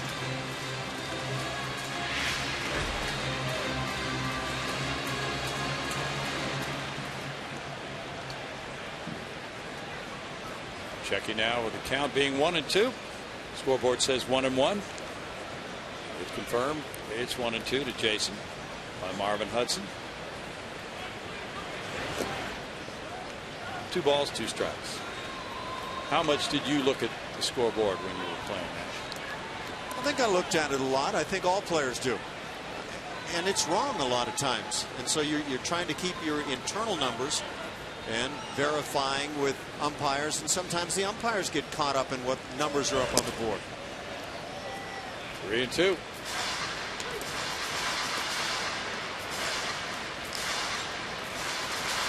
What you don't want to do is look at that batting average when it's somewhere in futility. It can be really tough on the psyche. Tap foul. Yankees general manager Brian Cashman, according to one story tonight, is angry over Alex Rodriguez's decision to tweet an update on his rehab process. Cashman told one reporter, "You know what? When the Yankees want to announce something, we will. Alex should just shut up. That's it." That's intriguing. Bouncer out to second. It's boxed. Recovery, and they get him. Carpenter had time to get Castro 2 outs. Yeah, there's been a great encouragement in the last couple of years for players and probably everybody involved to get involved there, provide information for the fan. And then occasionally a player will get caught providing some information that maybe is not desired by the organization. I think that's a tough line to walk. Chris Carter walked in the second inning. David Freese is almost straddling the third base line on Carter. There's ball one. Carter has had 41 hits to left field, 9 to center, and 8 to right. So that's why Freese is playing him to pull, as he does quite often.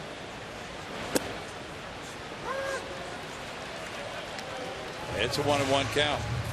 Brian Cashman gets a little emphatic in his comments about A-Rod, and I think, quite frankly, he crossed the line. A-Rod did? No, I think Brian Cashman did. Ooh. 2-1. If you get a chance to read the story, you may or may not agree. We can't read all of it on the air. No, don't do it. Well, A-Rod tweeted about a visit from the doctor who gave him the best news, the green light to play games again. 2-2. But Cashman said that he has not been given the go-ahead to play in games.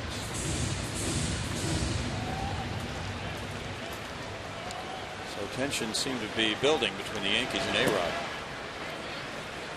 3 balls, 2 strikes.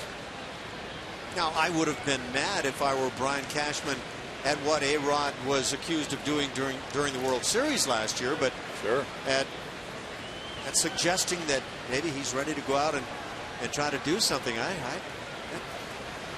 baffles me a bit. Well, it's Keuchel in the dugout.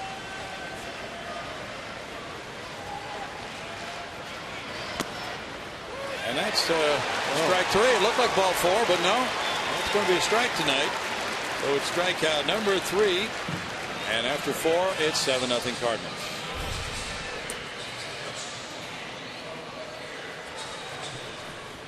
Wow.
Brought to you by your local Toyota dealer.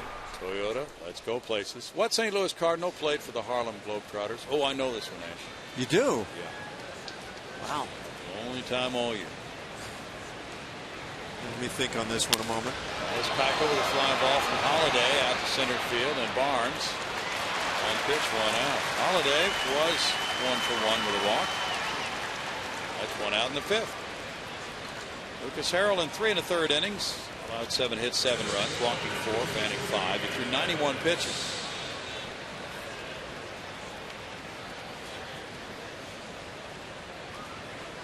Matt Adams bounced into a double play, and then he walked and scored in the 7-run Cardinal 4th.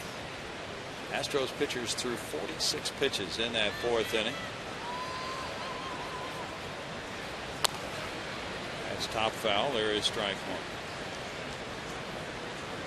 Ever go see the Globetrotters? I did. Well, they put on show, don't they? I thought those Washington Generals needed some better draft pick work. They had an inept front office. No balls, 2 strikes. Because I heard today that the Globetrotters, what's her name, Griner, selected Brittany Griner. And I'm thinking, well, who do they draft against? What's going on there? She's already under contract. They can't. Well, I guess they could draft her. But do the Generals get involved in that draft? No. Pick number 2 in the, I don't even know what league that would be, draft. Washington Generals select. There is no league. There's one team. Well, it seems like the draft is maybe unneeded. Swing and a miss. Strikeout number. Let's try Bob Gibson. Oh, there you go. With the wonder of the internet, I was prepared with the answer, but nicely done, Brownie. How'd Gibby do? I don't know. Couple of years on that team. Not sure what his scoring average was or assist average. Usually those players would spin the ball on their finger upright, so that's unusual the way Bob's going at it. He may have been pointing to their itinerary. Ground ball in the hole, knocked away, but not picked up cleanly by Ronnie Cedeno. And it's an error, his 10th of the year. The Astros have had their issues at shortstop defensively this season. Just an enormous one Sunday. I thought really the key play of the ball game is the Cubs exploded on the Astros, but Marwin Gonzalez had a double play presented behind Jordan Lyles. It didn't happen, and the floodgates just opened after that. Gonzalez made his 8th error on Sunday. Now Cedeno makes his 10th. John Jay is the batter. Jay is 0 for 1 with the bases loaded walk. Phil Boudreau says the Globetrotters are in a league of their own, Ash. And therefore, the draft seems a little unneeded. But, you know, if they're going to hold a draft, it should be on TV. No balls, 2 strikes. You, of course, were watching the Stanley Cup final last night. I right? did see the very end. What a finish. Wow. 3 goals through a whole ball game, and then in 17 seconds, a couple of goals. That was sensational. Except for Bruins fans. I guess you wouldn't call that a ball game, would you? You could. You could. But I haven't found a ball yet in that game. 1 and 2. Yeah, that was pretty spectacular. Tough for the home folk in Boston, I imagine. And then they pointed out that the arena was on the 3rd floor of the building, so it was hot there and the ice was melting. They had a little problem with that. Now that's not the old Boston Gardens anymore, I gather. No, it's not. But it's a pretty modern building. You would think they could have avoided that. Pena with the play. And in the 5th inning, it's no runs, no hits, an error, a man left. It's 7-0 Redbirds.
Create memories, save money, and have fun with Astros baseball. Whether you're treating your employees, hosting clients, or bringing out your church or youth sports team, we'll create an experience your group is sure to remember. Call 1-877-9-ASTROS or visit astros.com to enjoy special pricing and great benefits by reserving your group or suite today.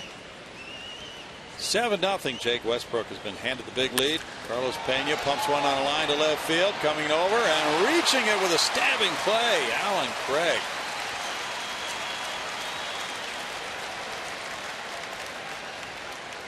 And now the Cardinal fans are looking at the hit column on the board for Houston and seeing a 0 and starting to get caught up perhaps in what might be happening with that Westbrook.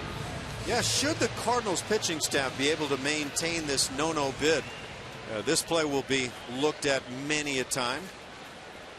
Be a nice job by Craig in left. J.D. Martinez is up for the first time. That's ball 1. Yeah, I had heard, sorry, Brownie, that the Cardinals made the plays that were presented to them, and maybe not a whole lot of range all the time, but that was very rangy. Time's called there. Westbrook just froze in his delivery. J.D. Martinez at 250 has 7 homers, 29 runs batted in. This is his first time up. He entered the game for the injured Justin Maxwell. Grounds to third. David Freese. Zips a throw across for out number 2. Well, Westbrook is conserving his pitches.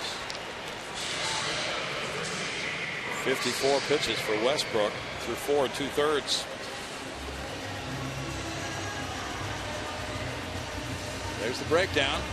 3 so far here. And it's Ronnie Cedeno to follow. Cedeno grounded out.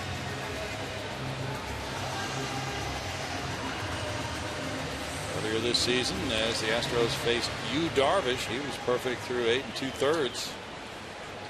Marwin Gonzalez broke up that perfect game bid with a single through his legs into center field.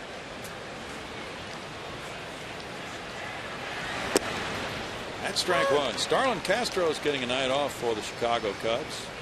That breaks his consecutive game streak. It's his first day off since 2011. He had the longest streak in the National League, 269 games. High chop, freeze. Little bobble, but he throws in with that strong arm. He gets Cedeno to take Westbrook through 5 no-hit innings with a 7-0 Cardinal lead. Only 6 pitches in the 5th.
Sportsnet is brought to you by Jack in the Box. Now's your chance to go big at Jack in the Box. Try Jack's Big Stack Burger. 2 jumbo beef stack patties, stacked with onion rings, cheese, and pickles. And by Grinds Coffee Pouches, the healthy alternative to tobacco for professional baseball. Visit getgrinds.com today for more information. Dallas Keuchel with a pitch, and it is strike 1 as inning number 6 gets underway. Pete Kozma, the batter. Kozma is 1 for 2. He had an RBI single in the 7-run Cardinal 4th. All the scoring concentrated in that 1/2 inning so far. It's 0-2 for Dallas Keuchel. Dallas pitched in Chicago, and he pitched the opener of the Cubs series on Friday. So coming back on 3 days rest. It's a 1-ball 2-strike count. See where the Chicago Cubs have designated their former closer, Carlos Marmol. You think he's fixable? His delivery? Yeah, he certainly had great success previously. I don't know what his stuff looks like right now. The numbers are not good. It's 2-2. Keuchel threw 92 pitches on Friday. In that 3-1 loss, he gave up all of the 3 runs on solo homers. He walked 1 and fanned 9.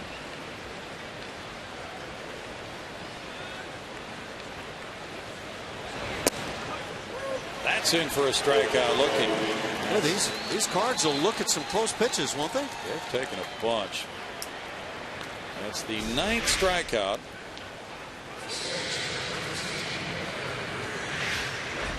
Seven of them looking of the 9. Carpenter is 1 for 3. 3-run triple in the 3rd inning. Barnes moving over toward left center. And it's ball 1.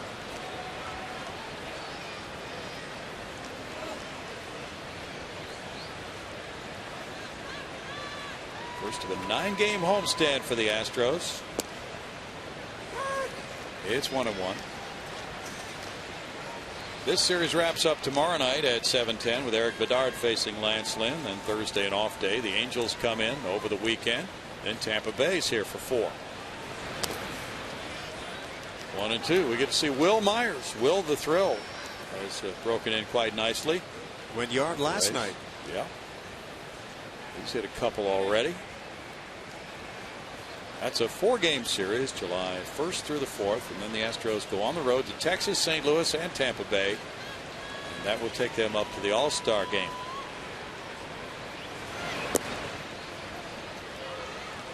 It's 2-2 now.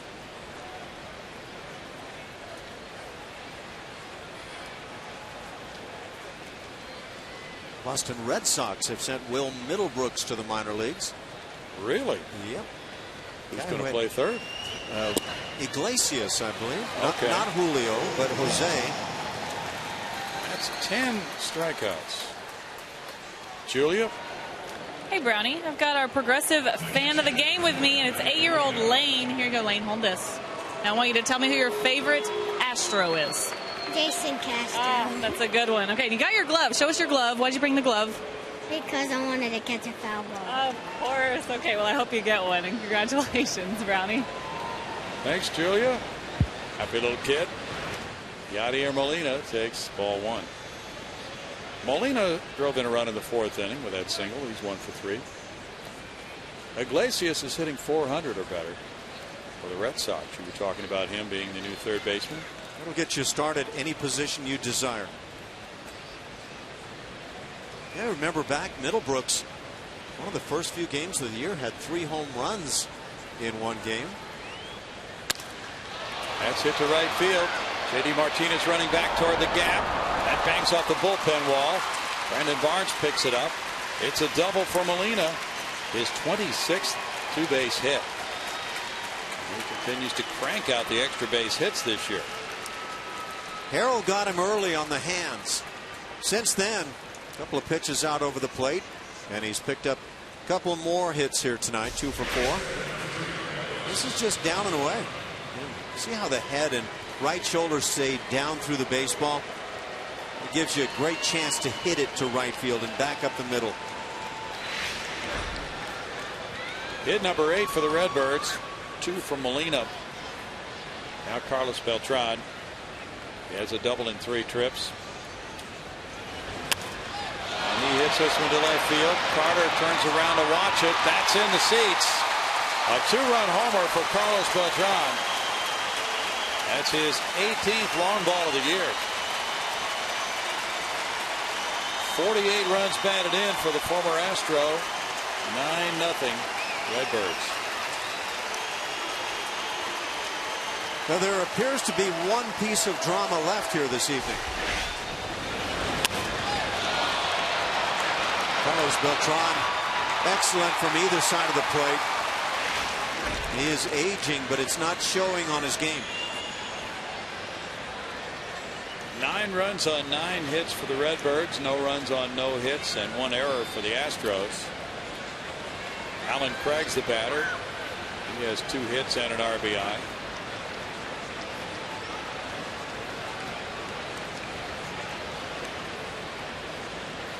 Carlos Beltran returning to Minute Maid Park and doing some damage. Josh Fields is warming up.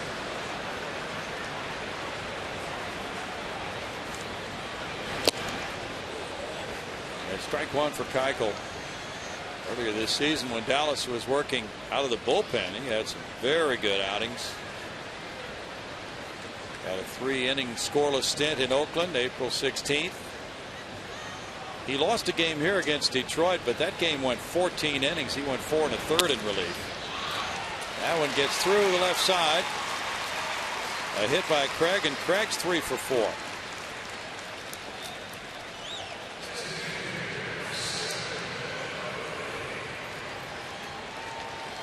Matt Holliday is 1 for 2 with a walk. It's 10 hits for the Cardinals. They were held down over the weekend by the Texas Rangers. Now Doug Brocail comes out with Josh Fields warming up. The Rangers Came up with some good pitching in that Cardinals series and swept them. Redbirds after the day off, bouncing back strong tonight offensively.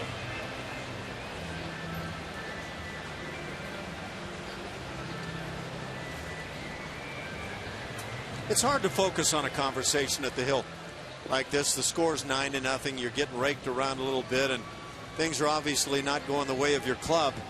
And it's just difficult. It's kind of like, okay, to your whoever the person of authority might be with you. Okay, let's get over with the conversation. Let's get back to getting this done. During that 3-game sweep by Texas, St. Louis scored a total of 7 runs in the 3 games. Scored 7 runs in 1 inning tonight. Matt Holliday, the batter, runner at first and 2 outs. Pena's playing behind the base runner, Craig. Strike to Holliday, who's 1 for 2 with a walk. Rangers are at Yankee Stadium tonight. They're tied 3-3 in the top of the 9th inning. Leonis Martin has hit 2 home runs for Texas, giving him 5. Travis Hafner belted his 12th for the Yankees.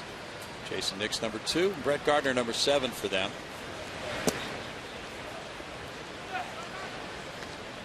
It's a 9-0 ball game. St. Louis leading after coming up with 7 in the 4th inning. 3 on a triple by Matt Carpenter. Meanwhile, Jake Westbrook is not allowed a hit. Bill Brown, Alan Ashby, Julia Morales just keeping up with the Kardashians tonight at Minute Maid Park. Say what? 1 and 2. So you're not. Well, they're feuding, and I think we're getting along very nicely. Okay, you're right. I don't know if they're I would like feuding to, or not. I have no idea. I'd like to strike that comment from the record. I have never seen that. I have to get on the record with, but never. I always see the little headlines. Oh yeah. Surf around the internet. You can be anywhere. The Kardashians are looming. 2 balls, 2 strikes.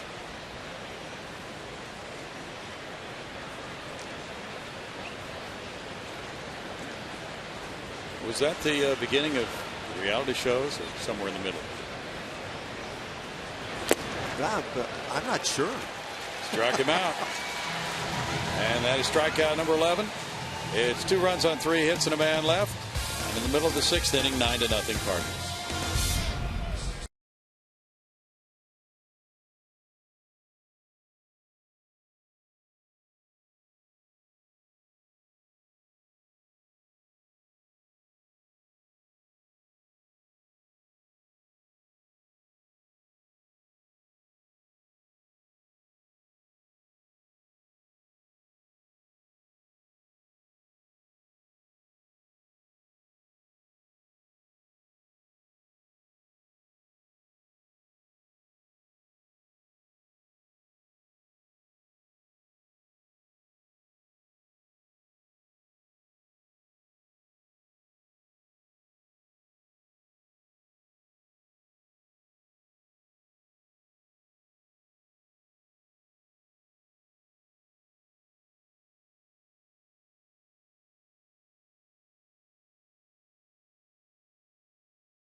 The fences with the new Home Run Derby mobile game from MLB.com. Available on iPhone and iPad. Download for free today, guys. Thanks, Julia. Home Run Derby. Bottom of the 6th inning. The Astros looking for their first hit off Jake Westbrook. And they trail 9-0, taking strike 1. Matt Dominguez, the batter. Matt struck out in the 3rd inning. As a team, the Astros are hitting .219 for the month of June. Cardinals .289 in June. Dominguez looks at that one, and the count runs to 1-1 for Jake Westbrook.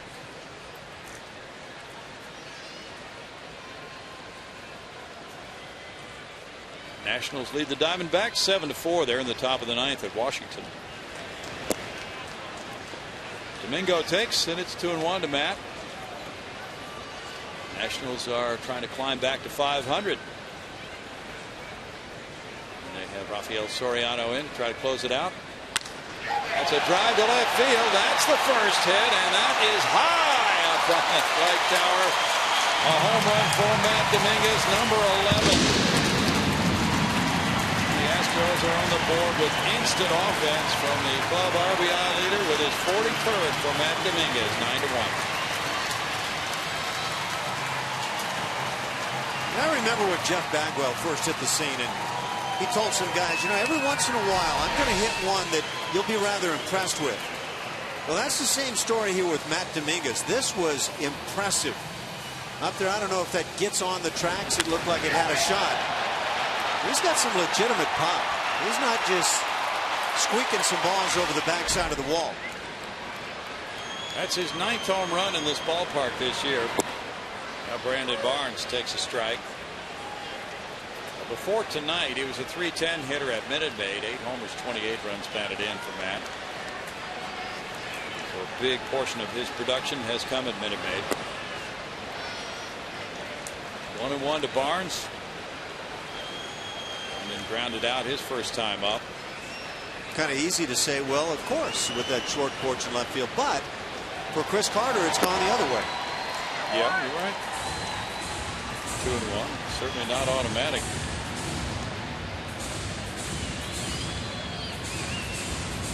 Carter's hitting 165 at home coming into this game.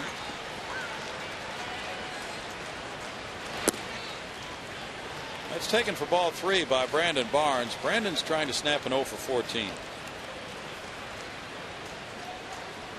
First home run allowed this season by Westbrook. That's impressive. His 9th start. Yeah. Travis Blackley's warming up for Houston. That's ball 4. Second walk of the night for Westbrook.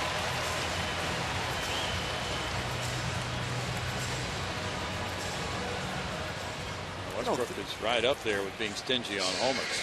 I don't think Mike Matheny has a whole lot he's worried about right now, but trying to do the best thing he can for his pitching staff, no doubt. Westbrook had, let's see, 5 innings tonight, giving him 62 1/3 consecutive homerless innings dating back to last year. But then it was just broken up by Dominguez, taking him deep. That was the 3rd longest current streak in the majors. Homerless innings as a fly ball up the right field line by Jose Altuve for strike 1. Al Albuquerque of Detroit has not allowed a homer in his career. 73 innings. And Ryan Cook, the Oakland reliever, has not allowed one, 59 1/3. It's rather impressive when you haven't given one up in your career. Boy. It's coming, big guy. It's coming. And when it comes, you're going to give up 3 in an inning. Kind of the nature of the game. Got the announcement on Justin Maxwell. Mild concussion. Bouncer foul. Hate to hear that. Yeah, because the way things are these days, there are so many of those in sports. It's got to be treated cautiously. Here's the injury. Yeah. And you can see, I mean, he bangs it, but good. I played in a day where you never heard concussion even mentioned. Right. You all right? Can you see me? Okay. Go look at me from way out there. Well, Mike Matheny had that problem. And the word was he got it from the foul tips, hitting the mask and all. I don't ever remember feeling buzzed by a foul tip. Some would really bust up the jaw area, but Mike, one of the guys that really took one or a bunch wrong at some point. That essentially ended his career. Terrific catcher, too. Liner over short to left field. That's a hit. And Craig throws it in toward third on a single by Altuve. Oh, Altuve takes his hitting streak to 6 games.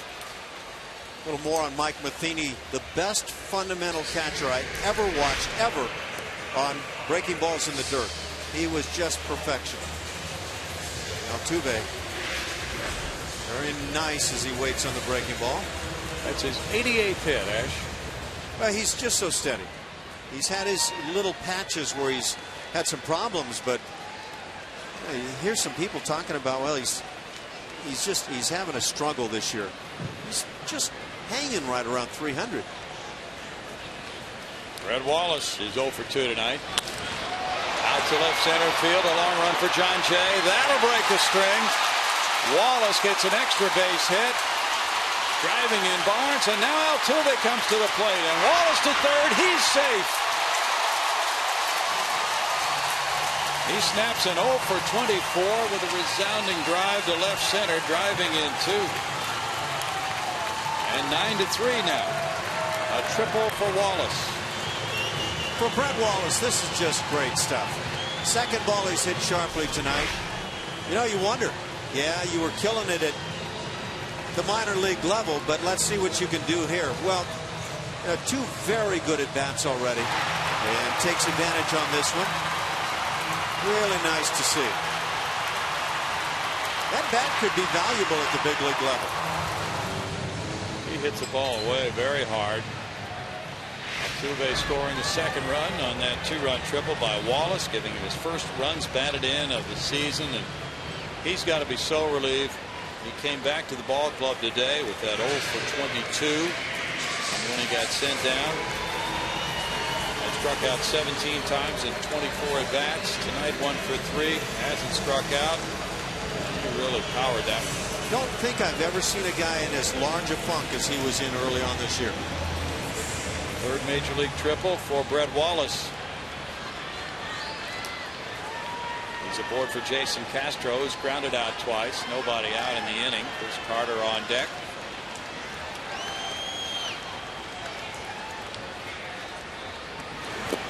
And there's strike 1 for Westbrook.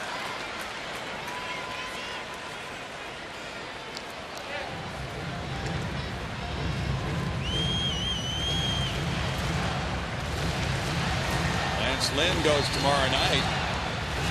He and Adam Wainwright are both 10-game winners on this Cardinal stack. Wainwright has a 2.31 ERA, Lynn a 3.42. Shelby Miller's 8-5. His ERA is 2.35.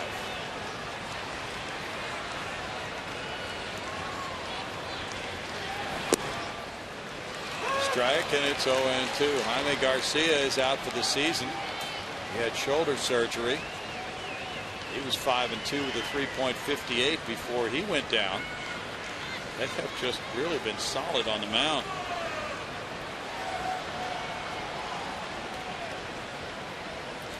And Westbrook has had the lowest ERA.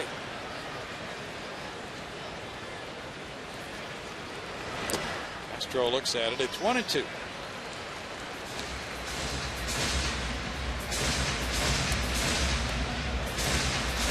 They have more on the way. Good young pitching waiting in the wings.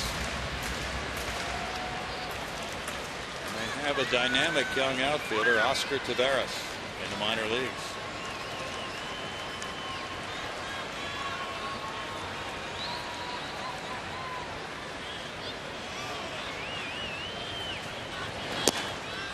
It's 2-2 to Castro.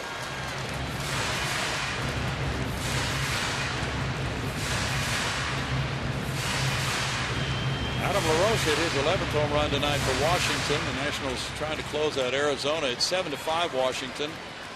Top of the 9th. 2 outs and 1 on for the D-backs.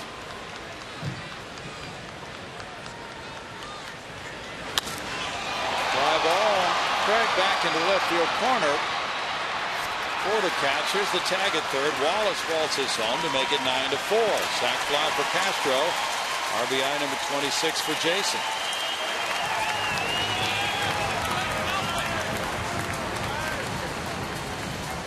Oh, nice little inning for the club to try to get back in this game.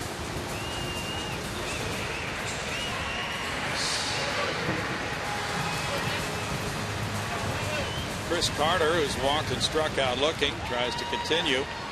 One out with Carlos Pena on deck. If they can rough up Westbrook some more, get into that Cardinal bullpen, that could certainly further the cause. Ball one to Carter. Angels are walloping the Tigers in Detroit 11-5. They're in the top of the 8th inning. Miguel Cabrera hit his 21st home run. It's a 1-1 count. Seth Maness warming up for St. Louis. Marlins 4, Twins 2. That's a final from Miami.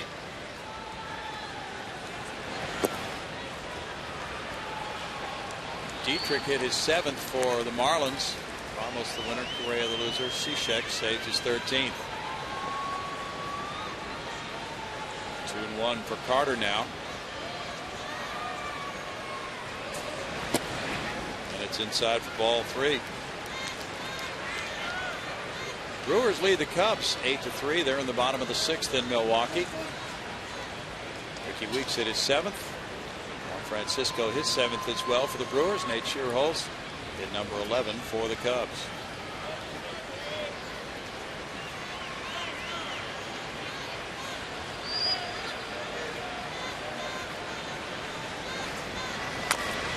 Carter chops it foul. 1 ball, 3 balls, 2 strikes to count to Chris. Getting 1 and 2 on the scoreboard, but it's 3 and 2 there on the screen, as you see. Willeen Rosario at his 12th home run for the Rockies, but the Red Sox lead them 9-4. They're in the bottom of the 7th. That's high to center field.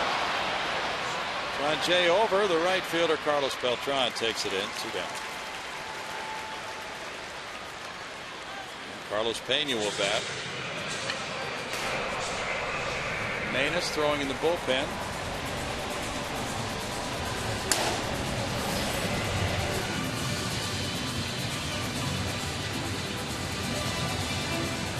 There's 5 innings, a no-hitter.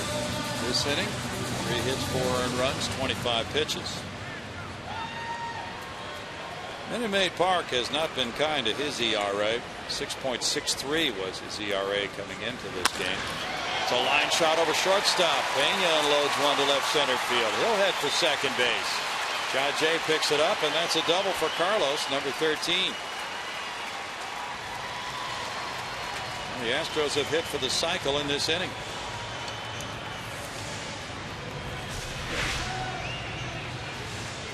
Carlos gets that leadoff sinker. Finds a lot of plate. He drills it appropriately into left center field. Now this has been a good inning for the club. I don't know if Westbrook feels like he's lost anything or if it's just one of those innings where it comes along and bites you. J.D. Martinez grounded out. Pretty weird though when the team is no hit through 5 and then hits for the cycle in the 6th. And you can have those innings as a pitcher and feel like nothing was different. Martinez takes ball 1. Kind of happened to Lucas Harrell tonight. Yeah, he was in a good spot through 3. He gave up 7 in the 4th. That's hit sharply. Diving play, Cosma. Cosma rifles a throw to first. That is outstanding shortstop play by Pete Cosma to end the Astros 6th inning, but they come up with a 4 spot. They get a homer from Dominguez. Single by Altuve, a Wallace 2-run triple after a walk in there, then another double, and it's 9-4.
Moment in History is brought to you by the MD Anderson Cancer Center, making cancer history. Houston erupts for a team record 19 runs against the Cubs at the Astrodome, June 25th, 1995. Jeff Bagwell drives in 5, including a 3-run homer in the 7th. The Astros won it 19-6. Now Travis Blackley is pitcher number 3 of the night. Dallas Keuchel in 2 2/3 innings, allowed 3 hits, 2 runs, no walks, and 6 strikeouts. Blackley comes in as the second straight lefty to pitch for Bo Porter with no decisions and an ERA of 4.18. Left-hand hitters have really taken it on the chin from Travis this year. The right-handers hitting .286, but his specialty has been against the lefties. Lefty hitting Matt Adams first up. He's 0 for 2 with a walk.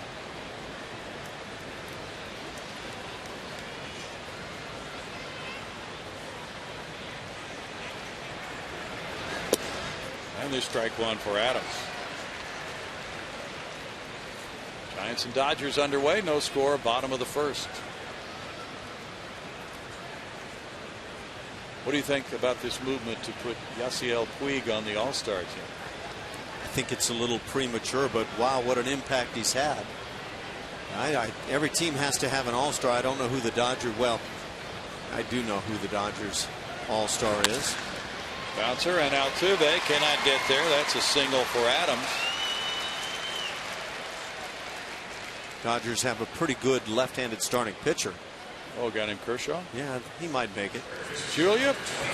Thank you, Brownie. Sports Talk Live with Kevin Eschenfelder wrangles up some noteworthy sports guests that have plenty of buzzworthy opinions and play-by-play analysis. You'll never know who stops by on Sports Talk Live weekdays at 5. Back to you. He had a good show last night, but he does that every night. David Freese is 0 for 2 with a walk. He had Jeff Luhnow on the show last night. 19,271. The attendance tonight for game 1 of a 2-game series between the Redbirds and the Astros. The Astros used to be the Cardinals AAA farm club here at Old Buff Stadium. That's high to left field. Freese into his home run trot. He's going to see where this one lands. That one lands way upstairs and cascades down. And on the 2-run homer by Freese, it's number 5 of the year, giving him 26 runs batted in. And it's 11-4 Redbirds. 6th career homer for Freese against the Astros. Yeah, nice little bounce back by the Astros in the previous half inning, but Cardinals are not going to rest on any laurels that they've picked up earlier in the game. Not quite getting to the tracks. Get just above that pennant out there, the 97 pennant. Josh Fields warming up in the bullpen. Now it's John Jay.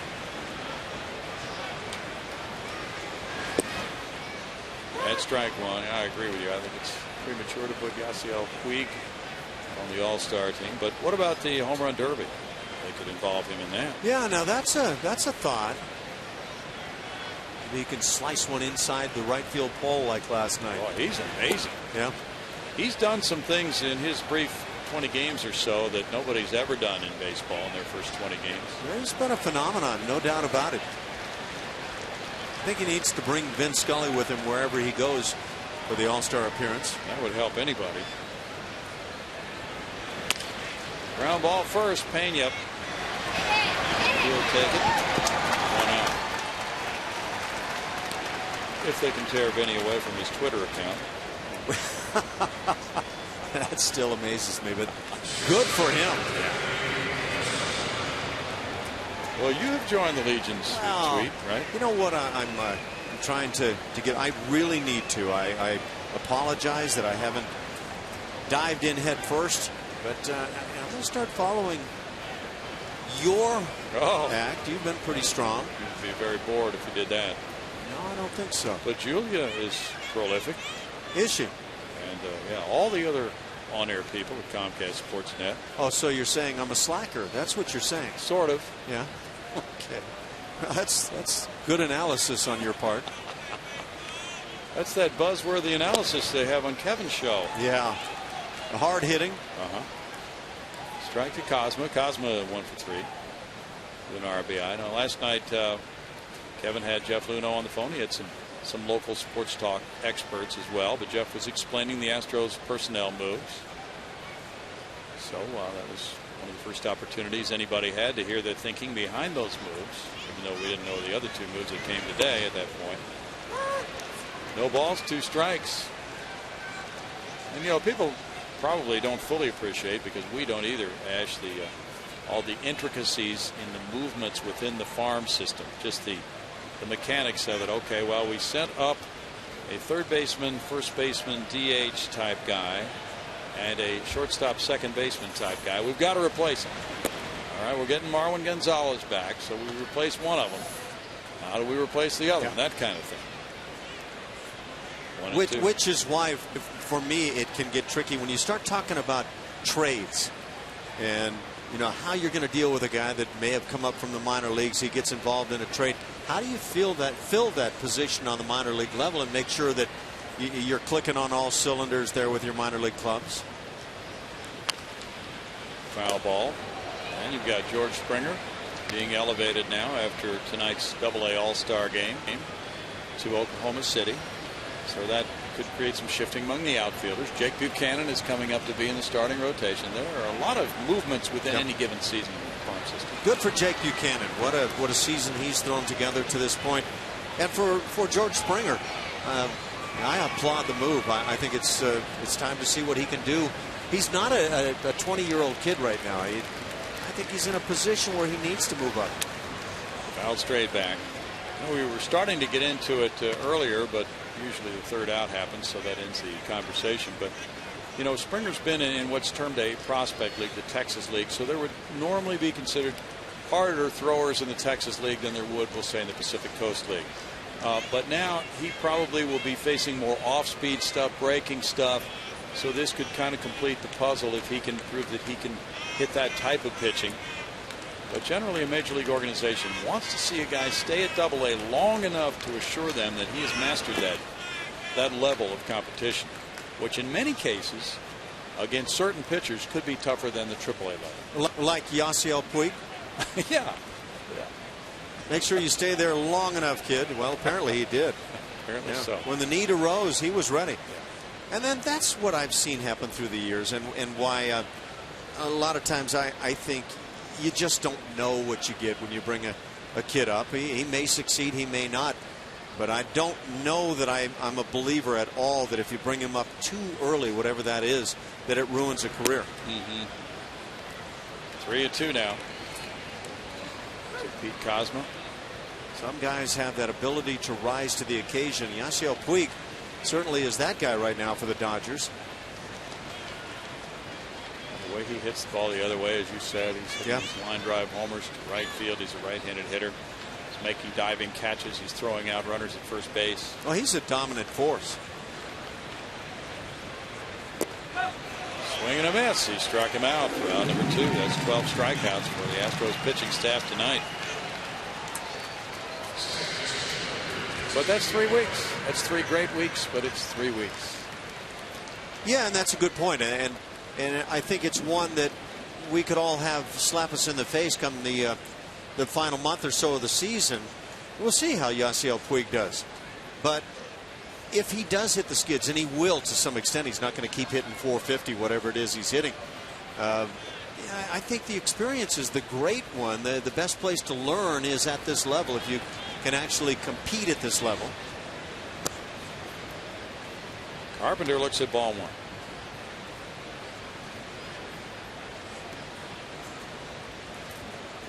11 runs on 12 hits for the Redbirds. 4 runs on 4 hits, 1 error for the Astros. Cardinals have stranded 5. The Astros have left 2.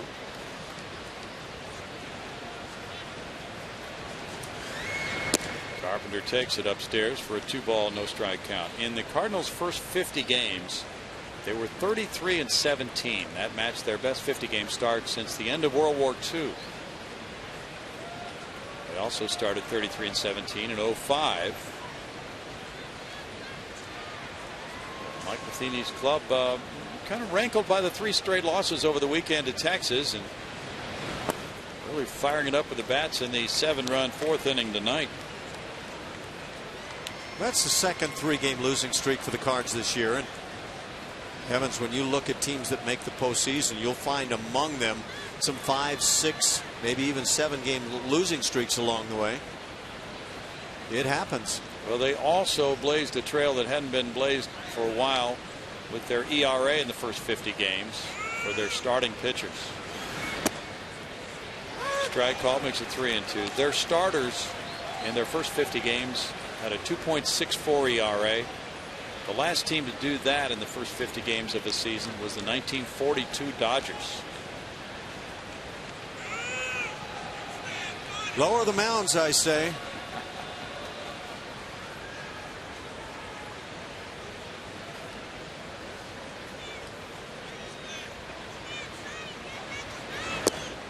That's a strike. 3-2 now to Carpenter. 11-4 game, and these Cardinals have a way of looking like they're still trying to coax the walks.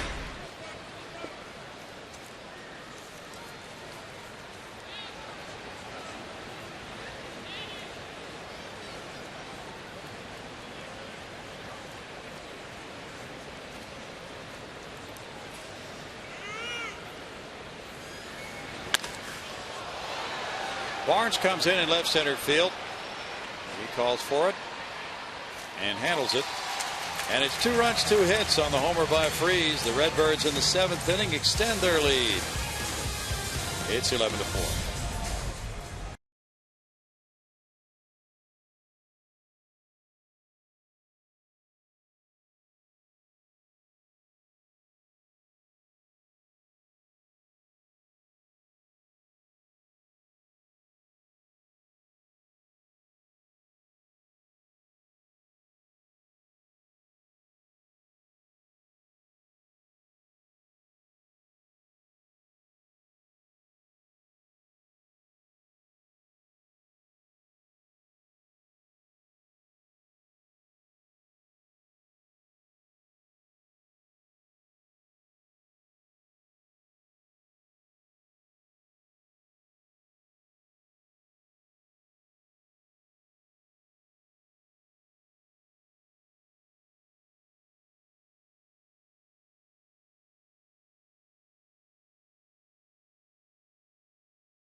Astros and Cardinals at their 7th inning stretch period. Meanwhile, we look ahead as the 2 longtime rivals continue their 2-game series in Houston tomorrow night. You can catch all the action. Coverage begins tomorrow at 6:30 on Comcast Sportsnet.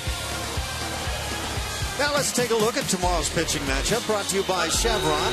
Care for your car. It'll be Lance Lynn. He's off to a rather nice start. 10-1 on the year, 3.42 ERA, 4-0 lifetime against Houston with a 1.42 earning. That's a daunting task.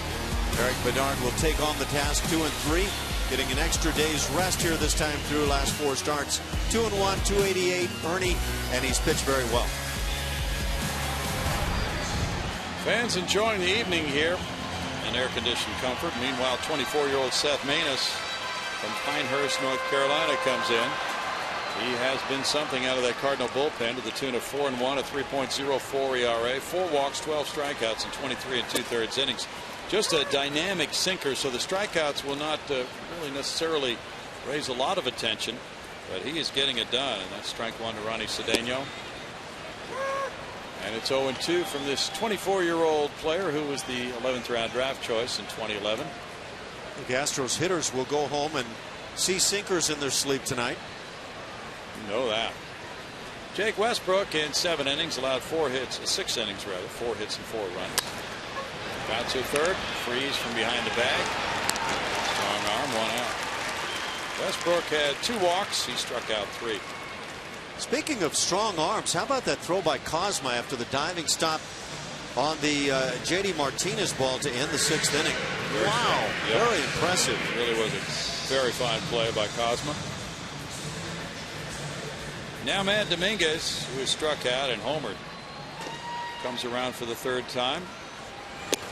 Manis works very quickly. There's ball 1. There's the throw you talked about. Now this is impressive on the diving stop, but watch the throw. As this little guy gets up, he brings it across the diamond. So maybe they don't miss Rafael for a call that much after all. You make that kind of play defensively and your pitchers will take you out to dinner all season long. In the dirt. 1-2. Manis, when he was called up from AAA Memphis, showed that he was a double play machine, and he got 6 double plays in his first 11 1/3 major league innings. 1-2.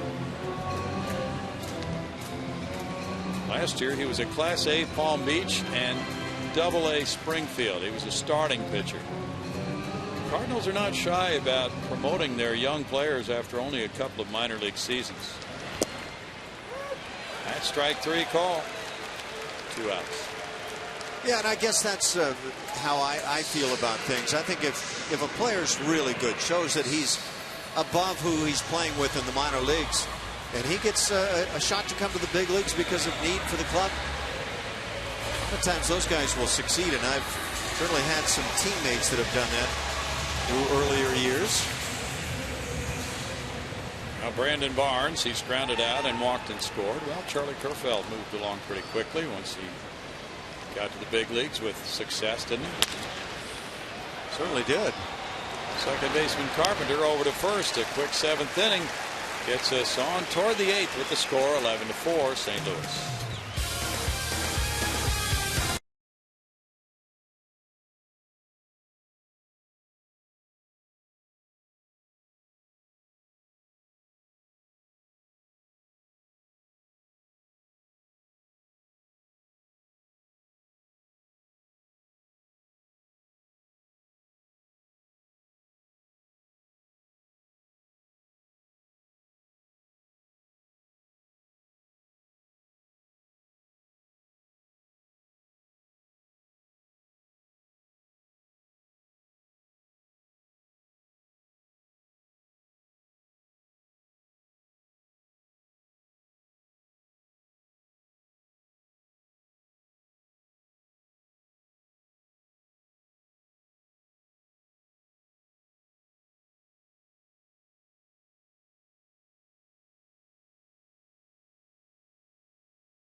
Log on to csnhouston.com and click on In-Game Live to enhance your Astros experience via computer, smartphone, or tablet. Get in-depth stats and join the social buzz. In-Game Live only on csnhouston.com. Brownie.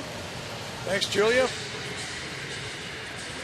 Josh Fields comes out of the bullpen for Houston. He'll be pitcher number 4. Travis Blackley in 1 inning, allowed 2 hits, 2 runs with no walks. He struck out a man. Fields in 9 games, has an ERA of 2.70. Yet to allow a home run in his 6 2/3 innings. The right-hand hitters have struggled a bit at 2-11. Throwing strikes, big key for Josh Fields. He had struggles through his time in the minor leagues. Now Tony Cruz is going to pinch hit for Yadier Molina and take over behind the plate for Molina. Molina was 2 for 4 with an RBI and a run scored. Cruz is his backup. Cruz at 138 has had just 29 at bats. He has 4 hits. Molina is something of an Iron Man.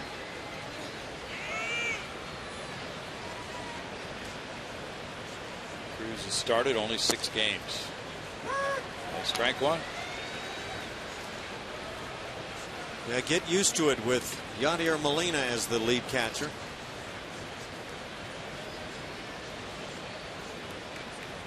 Boy, the Cardinals have had some kind of catching tradition, haven't they? Matheny before Molina. No balls, 2 strikes. Ted Simmons back in the 70s. Yeah, Mike Matheny was a guy, and again, I'll say technically on blocking pitches in the dirt, the best I've ever seen, the most consistently outstanding. Just a great defensive catcher, a guy that didn't have a lot of great times offensively, but he could play on that defensive side of the game.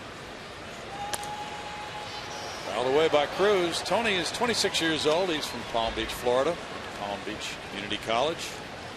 He had been a first baseman, third baseman. He was converted to catcher in 08 after being drafted in the 26th round in 07.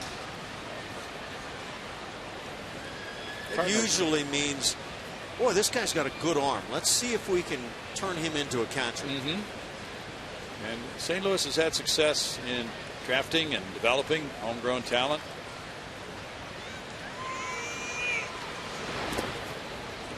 It's 1-2.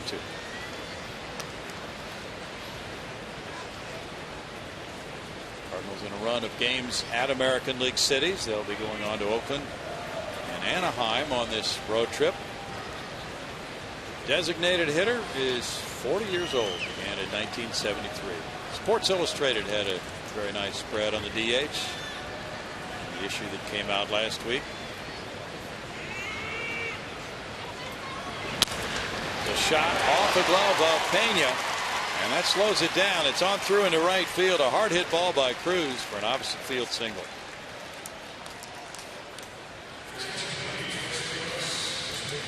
I don't know, maybe it's just Cardinal catchers. Josh Fields has come on with good stuff tonight, but on a tough pitch away, shoot it the other way. That appears to be the Cardinal way.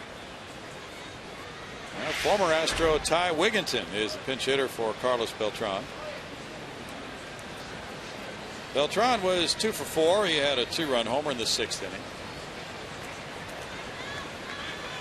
Wigginton at 176 has driven in 3. Ty's had 51 at bats with 9 hits. As a pinch hitter, he's 5 for 29. In the air, and Pena moves back a few steps and then over to foul ground. Run out. The Sports Illustrated article focused in the beginning of the article on Ron Blomberg, the first ever designated hitter, 1973. So Molina and the guys who have been grinding it get a few innings off. When Yadier Molina talks, pitchers listen. That's been the one constant for their pitching staff. Alan Craig 3 for 4. The work of Molina, and young pitchers say time after time in interviews that they don't even have to think about what to throw. That's all on Molina. Rock high to left field. That one's headed for the seats and left. And that is another mortar shot. It bangs off the wall. Karams down. A 2-run homer for Alan Craig. That's his 7th of the year. And Craig's 4th hit of the night. A 3 RBI game for Craig gets him to 61. At 13-4 St. Louis. That's 3 long balls. They've all been 2-run shots. Well, he gets that leadoff fastball through the heart of the plate, destroys it. The Cardinals having a big night offensively.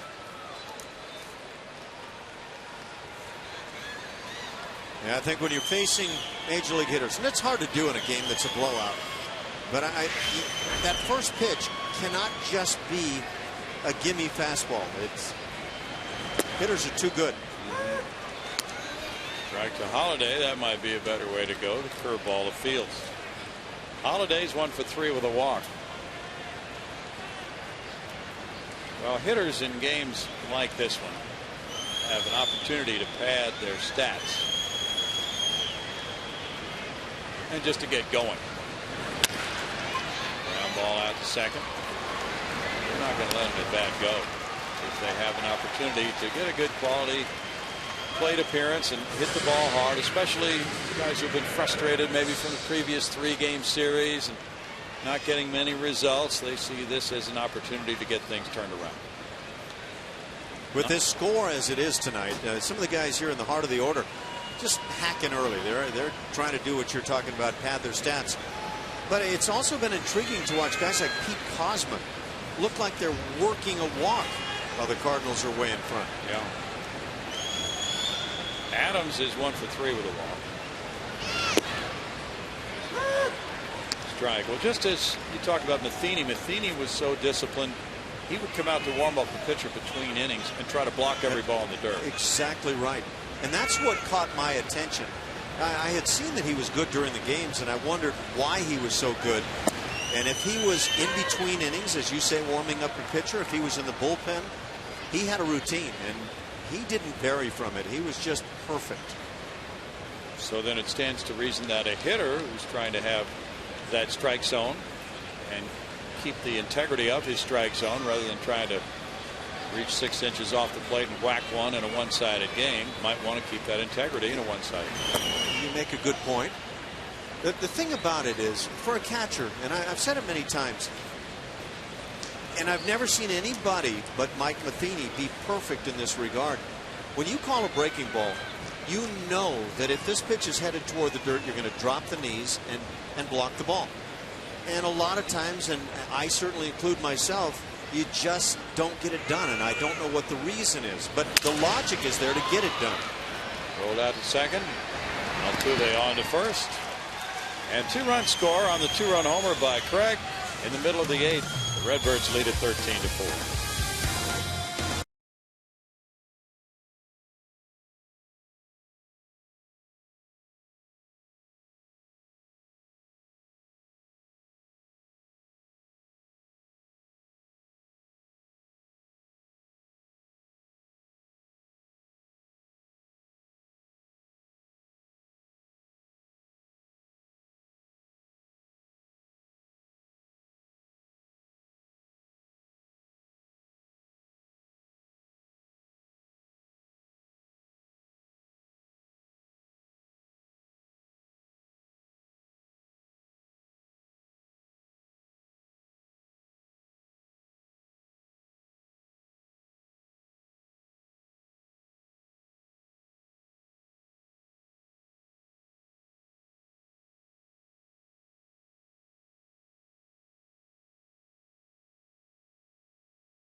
The Astros finish their short 2-game series against the Cards tomorrow night at 7:10.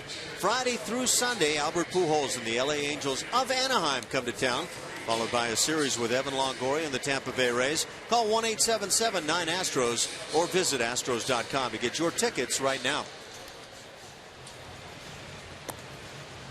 Well, we have multiple changes for Mike Matheny. There is Brett Wallace in the on-deck circle. Altuve will lead it off, followed by Wallace and Castro here in the Astros 8th inning. Meanwhile, these wholesale changes have included 2 of the outfielders, Shane Robinson in right, Wiggins in left. New third baseman Daniel Descalzo takes over there for David Freese. Tony Cruz is the new catcher, and they have a new pitcher as well, Butler. So the Redbirds used pitcher number 3 of the night. Seth Maness in 1 inning, allowed no hits, no runs. He had a strikeout.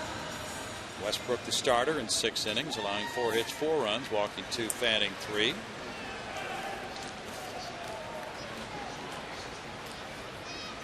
And it's Keith Butler with no decisions, an ERA of 2.61. Walked 7 and fanned 10 in 10 1/3 innings. Facing Altuve. Ball 1 for Jose, who singled in the 6th inning He's 1 for 3.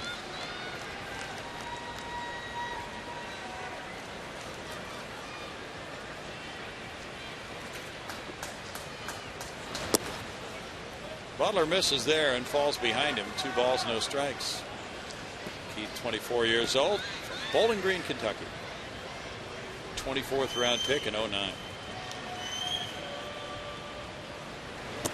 You know, a lot of people here in Houston have paid particular attention to the Cardinal drafts because of Jeff Luhnow's involvement in that St. Louis organization. And we see a lot of lower round draft picks who have reached the big leagues and contributed for St. Louis. 3 balls and a strike. There's so much emphasis placed on the guys at the top of the draft.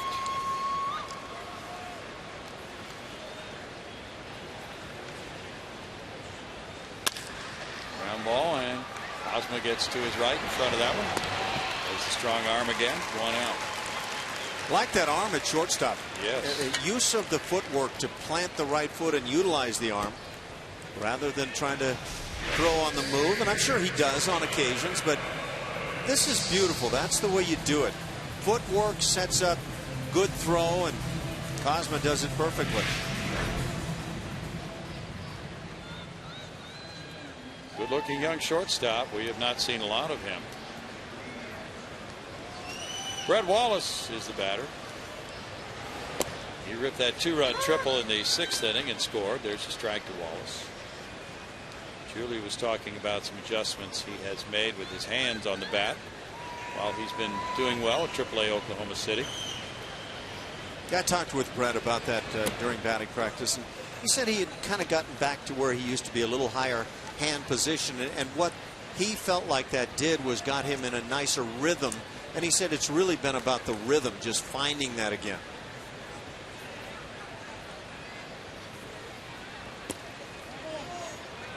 Foul ball there. Makes it 1-2. Well, Brett has hit the ball hard to left center and left field. That's where his power has been throughout much of his professional career. And last year he was making the adjustment of dealing with the inside pitch because pitchers didn't want to leave that ball out over the outer third of the plate for him, since he was so adept at dealing with pitches there. So now they work him in there, but he takes it for a ball. And that's the first thing now to making this set of adjustments. Going back to last year, he was really concentrating on that. First of all, knowing whether that pitch is inside or a strike when they come in on it. Taps it back to the pitcher. 2 outs for Butler. And then secondly, being able to turn on it when it is a strike and hit it hard to right field. And that was the question I posed about Jason Castro early on as he drove ball after ball to left field. What can he do if they pitch him in? Well, they started pitching him in, and what Jason Castro did was respond with some bullets to right field, a number of which left the ballpark, and that's the best way to respond. And so his response has been ideal. That's turned him into a doubles machine. He's 0 for 2 with a sac fly tonight.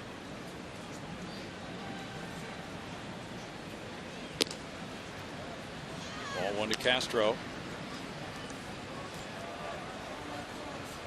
The American League had the edge in interleague play coming into this game tonight, 82-73. What's the last year when the National League had the edge in interleague play? Boy, it's been a while, hasn't it? I believe it's been a long while. Hector Ambrose is warming up for Houston. We'll have to do some work on that. Yep. 1 ball, 2 strikes. Well, the Rays are leading the Blue Jays 5-1. They're in the top of the 9th at the Trop. Ambrose working there. Blue Jays' 11-game winning streak came to a close last night there. And if they lose this one, they're back to 500. But the Rays are 4 games over at 41-37 if they win it. And they will be here next week. 2 balls, 2 strikes for a 4-game set. So the degree of difficulty of the Astros opponents certainly is picking up starting tonight over this next stretch of games, because then they have the home and home with St. Louis and Tampa Bay, and then also going to Texas on the next road trip. That's to left field. Wigginton backing and catching it on the track to end the 8th inning with a score of 13-4 St. Louis.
Net covers the 5-state region, and we want your story ideas. Email us your story ideas at regionalroundup@comcastsportsnet.com.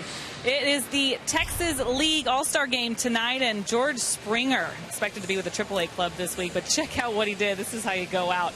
He was 2 for 3, 2 homers, 3 RBI in the All-Star Game, and yeah, that'll get you the MVP award at the end of the night. How about that, guys? What a spectacular night and spectacular first half for George Springer. Brownie, I was talking about when a guy succeeds at a given level of the minor leagues and shows that he's better than the other guys. I think that there are times like that when you can really take advantage. George Springer obviously is being sent up to AAA now, but he has distanced himself from the rest of the players, I think, in that AA league. And so, yeah, I think he's basically saying, look, I'm ready to move up and maybe move up even more quickly. His performance has dictated that call-up, certainly, and that's where he's headed, to Oklahoma City. And he'll be headed that way after this game tonight. Congratulations to Mr. Springer. 9th inning comes up, and it's Hector Ambrose on the mound. 2-4 his record, a 5.10 ERA. In 30 innings, he's allowed 38 hits, walking 9, fanning 22. Daniel Descalzo is the batter.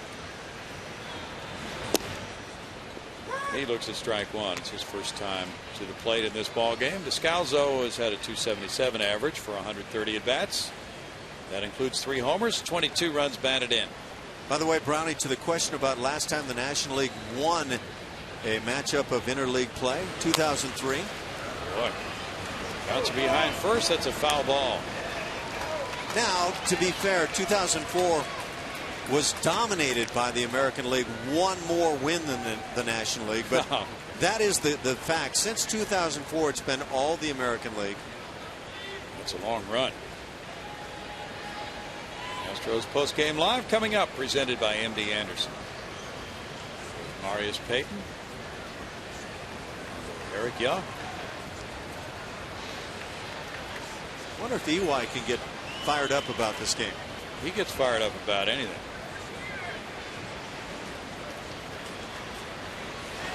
He gets fired up about a tuna sandwich. 1-2. He means that in a good way, EY. Yeah. The Orioles beat the Indians 6-3. Chris Davis hit his 28th home run. Yikes. The end of a 4-game losing streak for Baltimore. Chris Tillman won it. He's 9-2. Swing by Descalzo and a strikeout for odd number 1. Yeah, but at least Chris Davis isn't hitting much for batting average. Boy, That's a monster year.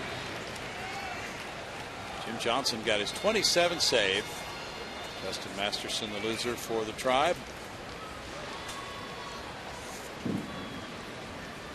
Edward Mujica, the Cardinal closer's warming up. John Jay's the batter. He's 0 for 3 with a walk. Edward probably didn't pitch in the Texas Rangers series, so he might need to throw an inning tonight. That's ball 1. The Big Bad Pirates got a run in the first at Seattle. They lead it 1-0. Jeff Locke's on the mound. Pirates are 46-30. Altuve picks up the grounder, gets it over to Pena for out number 2. The Cardinals do have some company with the Pirates and the Reds in the NL Central. Those Pirates the last couple of years had very good first halves. Now I don't know if the numbers matched what they're doing this year from last year, but they just had disastrous second halves. I don't, like anybody else, obviously know what awaits the Pirates in the second half this year, but boy, they've been a good club. They have the league's ERA leader on the mound in Jeff Locke, 2.01 tonight in Seattle. Pete Kozma's the batter. I believe the Pirates are the National League leader in ERA. Well, the Cardinals are at 3.21. There you go. Let's see. It could have been starting pitching. I need to check that one out. Yeah, but they're close. They're 3.22.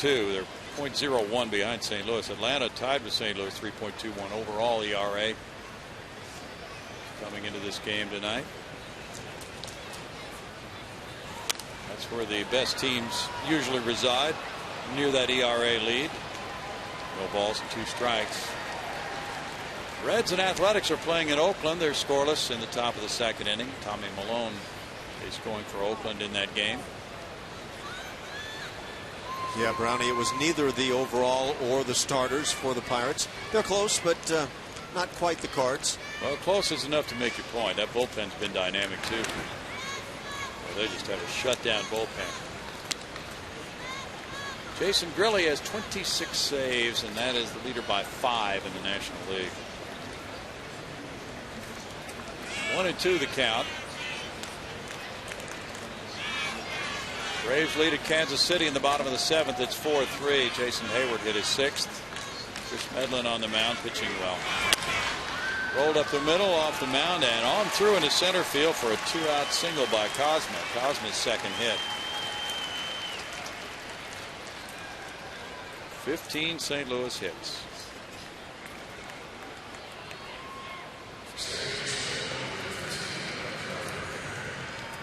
Strange night for the Cardinals. 13 strikeouts for the hitters. But nobody would suggest they struggled with the bats. No. Carpenter had the big 3-run triple. He's 1 for 5. But that one hit did a lot of damage in the 7-run 4th inning.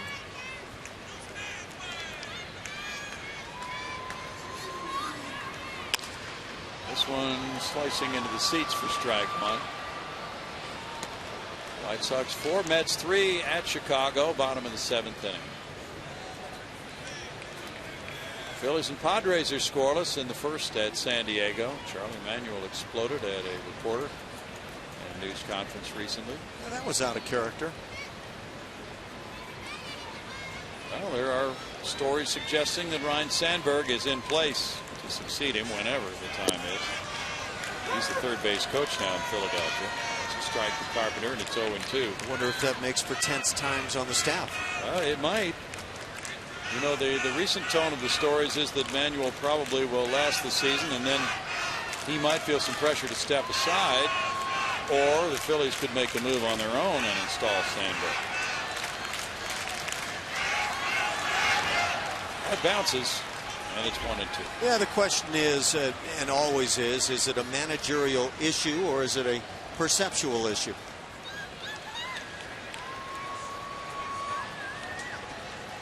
Well, Charlie, of course, has always been a great advocate of hitting.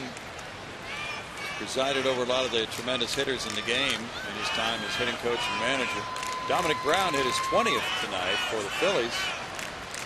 And They lead it 3-2 now in the bottom of the third at San Diego, but they just really have not been hitting as a team generally.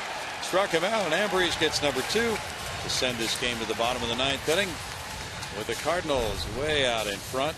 There's the Ambrose strikeout pitch. St. Louis has plenty of offense tonight, 13-4.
On Comcast Sportsnet is brought to you by Southwest Airlines. Find our fares online only at southwest.com. And by Progressive. Visit progressive.com today. 13-4, St. Louis leading it here at Minute Maid Park in downtown Houston, Texas. Game 1 of a 2-game series. Pitcher number 4 for Mike Matheny is the closer, Edward Mujica. Mujica coming in a non-closing situation with an ERA of 1.97 ERA, and he's 21 for 21 in saves, actually. Yeah, you see this happen sometimes where the closer needs some work. The Cardinals just came out of getting swept 3 with the Texas Rangers, so your closer doesn't find a way into those ball games, and now in a blowout game, he's got to come out and get his tossing in. Well, it's been amazing what he's done for this club, because in the past he's been a setup man. Last year with Miami and St. Louis, and he was traded mid-season for Zach Cox. He had 2 saves in 8 save opportunities. He came into this season with 4 career saves in 17 opportunities. Of course, as a setup man, there would be more blown save chances than guys would like to have, because they don't get saves, they only get blown saves or holds. There's ball 1 to Chris Carter. He's 0 for 2 with a walk, but nonetheless, to be 21 of 21 without having that kind of closer's experience is pretty remarkable for Mujica this year. And the Cardinals have 23 saves as a club, so just 2 outside of what he's put together. He is 29 years old. Now back by Carter. That makes it 1-2. Keith Butler in 1 inning. No hits, no runs, with no walks, no strikeouts. Mujica came up with Cleveland. They signed him as a free agent in 01. He's from Valencia, Venezuela. He's been with the Padres and Marlins as well. Foul back by Carter. That keeps it at 1-2. Mujica has also been the most efficient stopper in the majors so far, averaging 12.7 pitches per inning. But then you saw also the 27 strikeouts and 1 walk in 29 2/3 innings. Crazy numbers for this first-time closer. Yeah, he's not playing around. He gets in the strike zone and finishes there.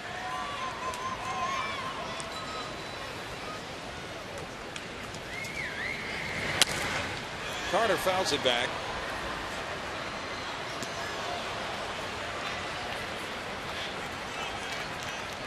Mujica against the Astros has been in 11 ball games. He's worked 9 2/3 innings with an ERA of 6.52.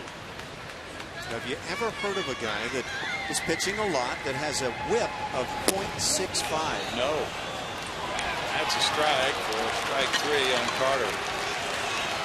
That is what Mujica's dealing with right now. That tells you he really, I mean, he's averaging putting a base runner on about every 2 innings. Just a bit above that.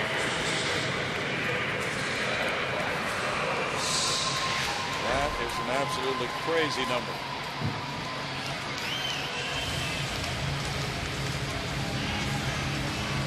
Mark Krause is the pinch hitter now, batting for Pena. Krause trying for his first major league hit. Got a chance to start a game at Wrigley Field over the weekend, and he was 0 for 5 overall in that series.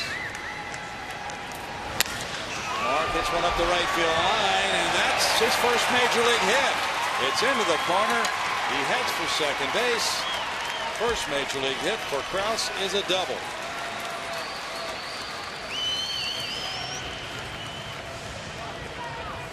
Yeah, it's a great moment. And you'll always be able to reflect back. Yeah, I remember that game like it was yesterday. Wow, we were, oh, that's right. It was a blowout. We were getting hammered, but always good to get the knock. Cole Porter will toss that baseball aside for safekeeping. Rex Jones has the ball secured for Mark Krause. Now watch this. Okay, there's the authenticator. So it's in safe hands now. Wow. And you know that was game used, and that was his first major league hit. That never used to happen. There was no version of that. I don't know when this all began. You would know much better than I would, but you got handed a baseball in the dugout at some point and had to use great faith to believe that was the ball that you got your first hit with. J.D. Martinez the batter. But it's a little disappointing, though, isn't it? Check swing call there. Goes JD's way, 1-1. Because usually his teammates like to mess with the guy who got his first hit and substitute a ball very quickly with sleight of hand and toss that substituted ball up into the stands. Yeah, it'll flip up into the seats as if it was your ball, and you panic while you're on base. There's a fair ball, and out at first is the call. Now that is rather strange. Tim McClellan took a while to make that call on the throw from Mujica, who was lying down, to Matt Adams. That didn't look like an out call to me. Let's see it here, Ash. Yeah, there's the grab, and now the attempted tag. Boy, that's pretty bang at the bag, huh? Check it out. I don't even know if that ball stayed fair. Might have not to tell. Yeah, you can't see the footwork there. Really bang. Well, Mujica threw up a roadblock with his leg. I think JD beats it. Looked like it. Yeah, JD beats that play. That's why Bo Porter went out. Sure, he did go out of the runner's box, but you got a player extending his leg there in front of you, so to allow yourself to be tripped, I don't think so. Yeah, if I stay in the box, that means I should step right on it. Yeah, I don't think so. Yeah, I think JD got the raw end of that deal. It's out number 2. Krause taking third for Ronnie Cedeno. Well, it's a 13-4 game. That's a 13-5 game now as Cedeno comes through. RBI number 12 as Mark Krause scores his first major league run. Good for Mark Krause and good for Brett Wallace tonight. The two in a high five each other. Maybe a couple of left-handed bats that can be useful. And let's not forget Ronnie Cedeno, who's going to get a chance to play a little bit more at shortstop now.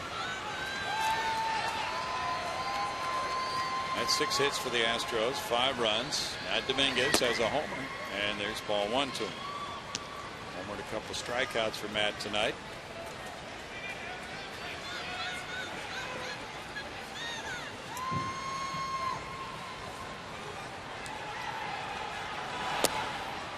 Mujica deals, and that's a ball. Make it 2-0. You know, the Astros, with putting 2 runners on base here in 1 inning against Mujica, have gone way above the norm. Yes, they have.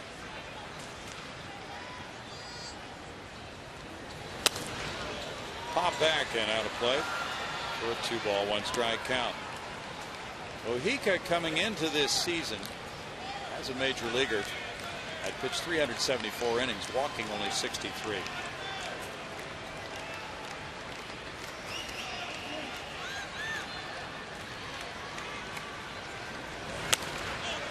Another pop-up comes back and out of play. And it's 2-2 to Matt Dominguez.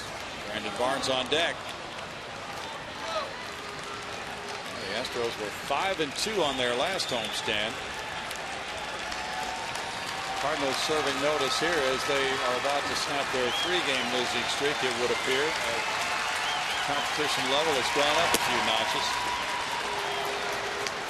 3 balls, 2 strikes the count.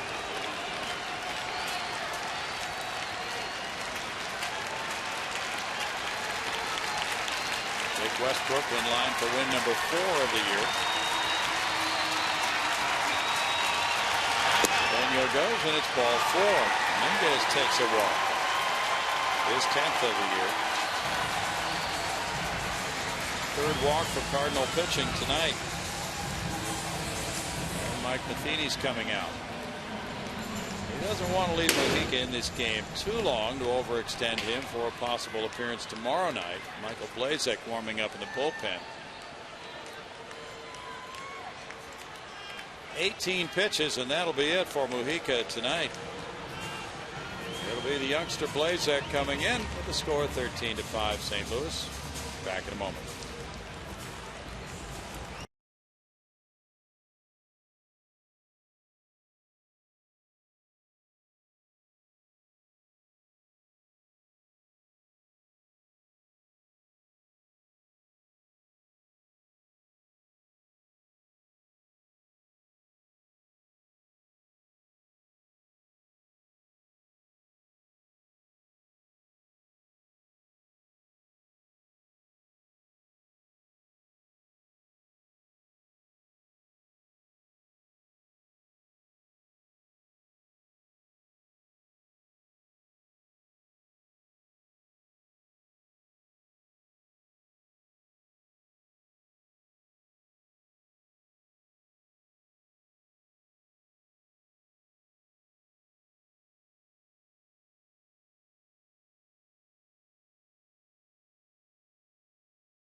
Cardinals, Astros rallying here.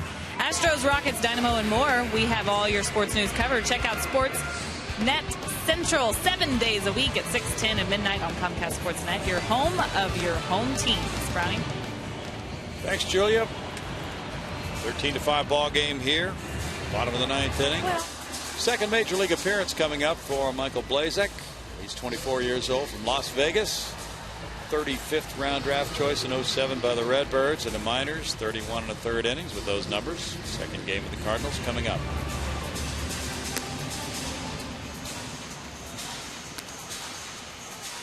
Yeah, this is it's kind of a tricky situation for a skipper.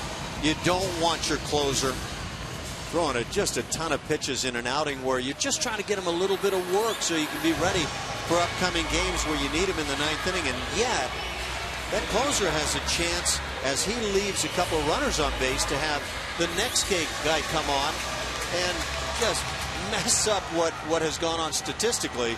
So you can bet that right now there's some close watching being done in that Cardinal dugout. Brandon Barnes is 0 for 2 with a walk. Gets a breaking pitch. It's strike 1 from Blazek. Blazek was at AA Springfield and AAA Memphis last year.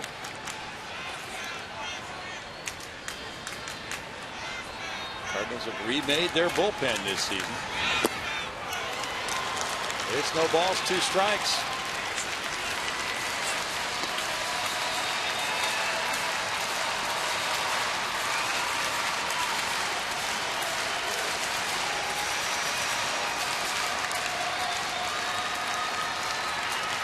Matheny's club is 3-4 against the American League team this year.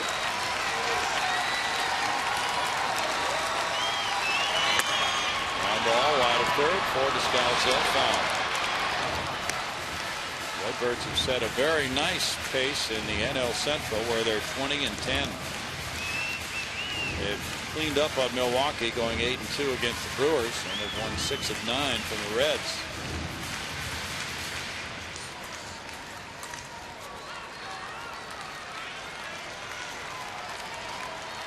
Lance Lynn shoots for his 11th win of the year tomorrow night here. The Astros counter with lefty Eric Bedard upstairs, and it's 1-2. Tim McClellan with the check swing call. Morgan Ensberg was on the radio yesterday. He's now coaching at the Astros Class A Lancaster minor league club. And he personally guaranteed that 10 of those players on the Lancaster team this year will reach the big leagues. Wow. Into shallow right field, and that will be Shane Robinson catching it for the final out of this one. Now the Cardinals with 15 hits, 13 runs, win it for Jake Westbrook. He goes to 4-2. Lucas Harrell 5-8 with the loss. Final score: St. Louis 13, Houston 5.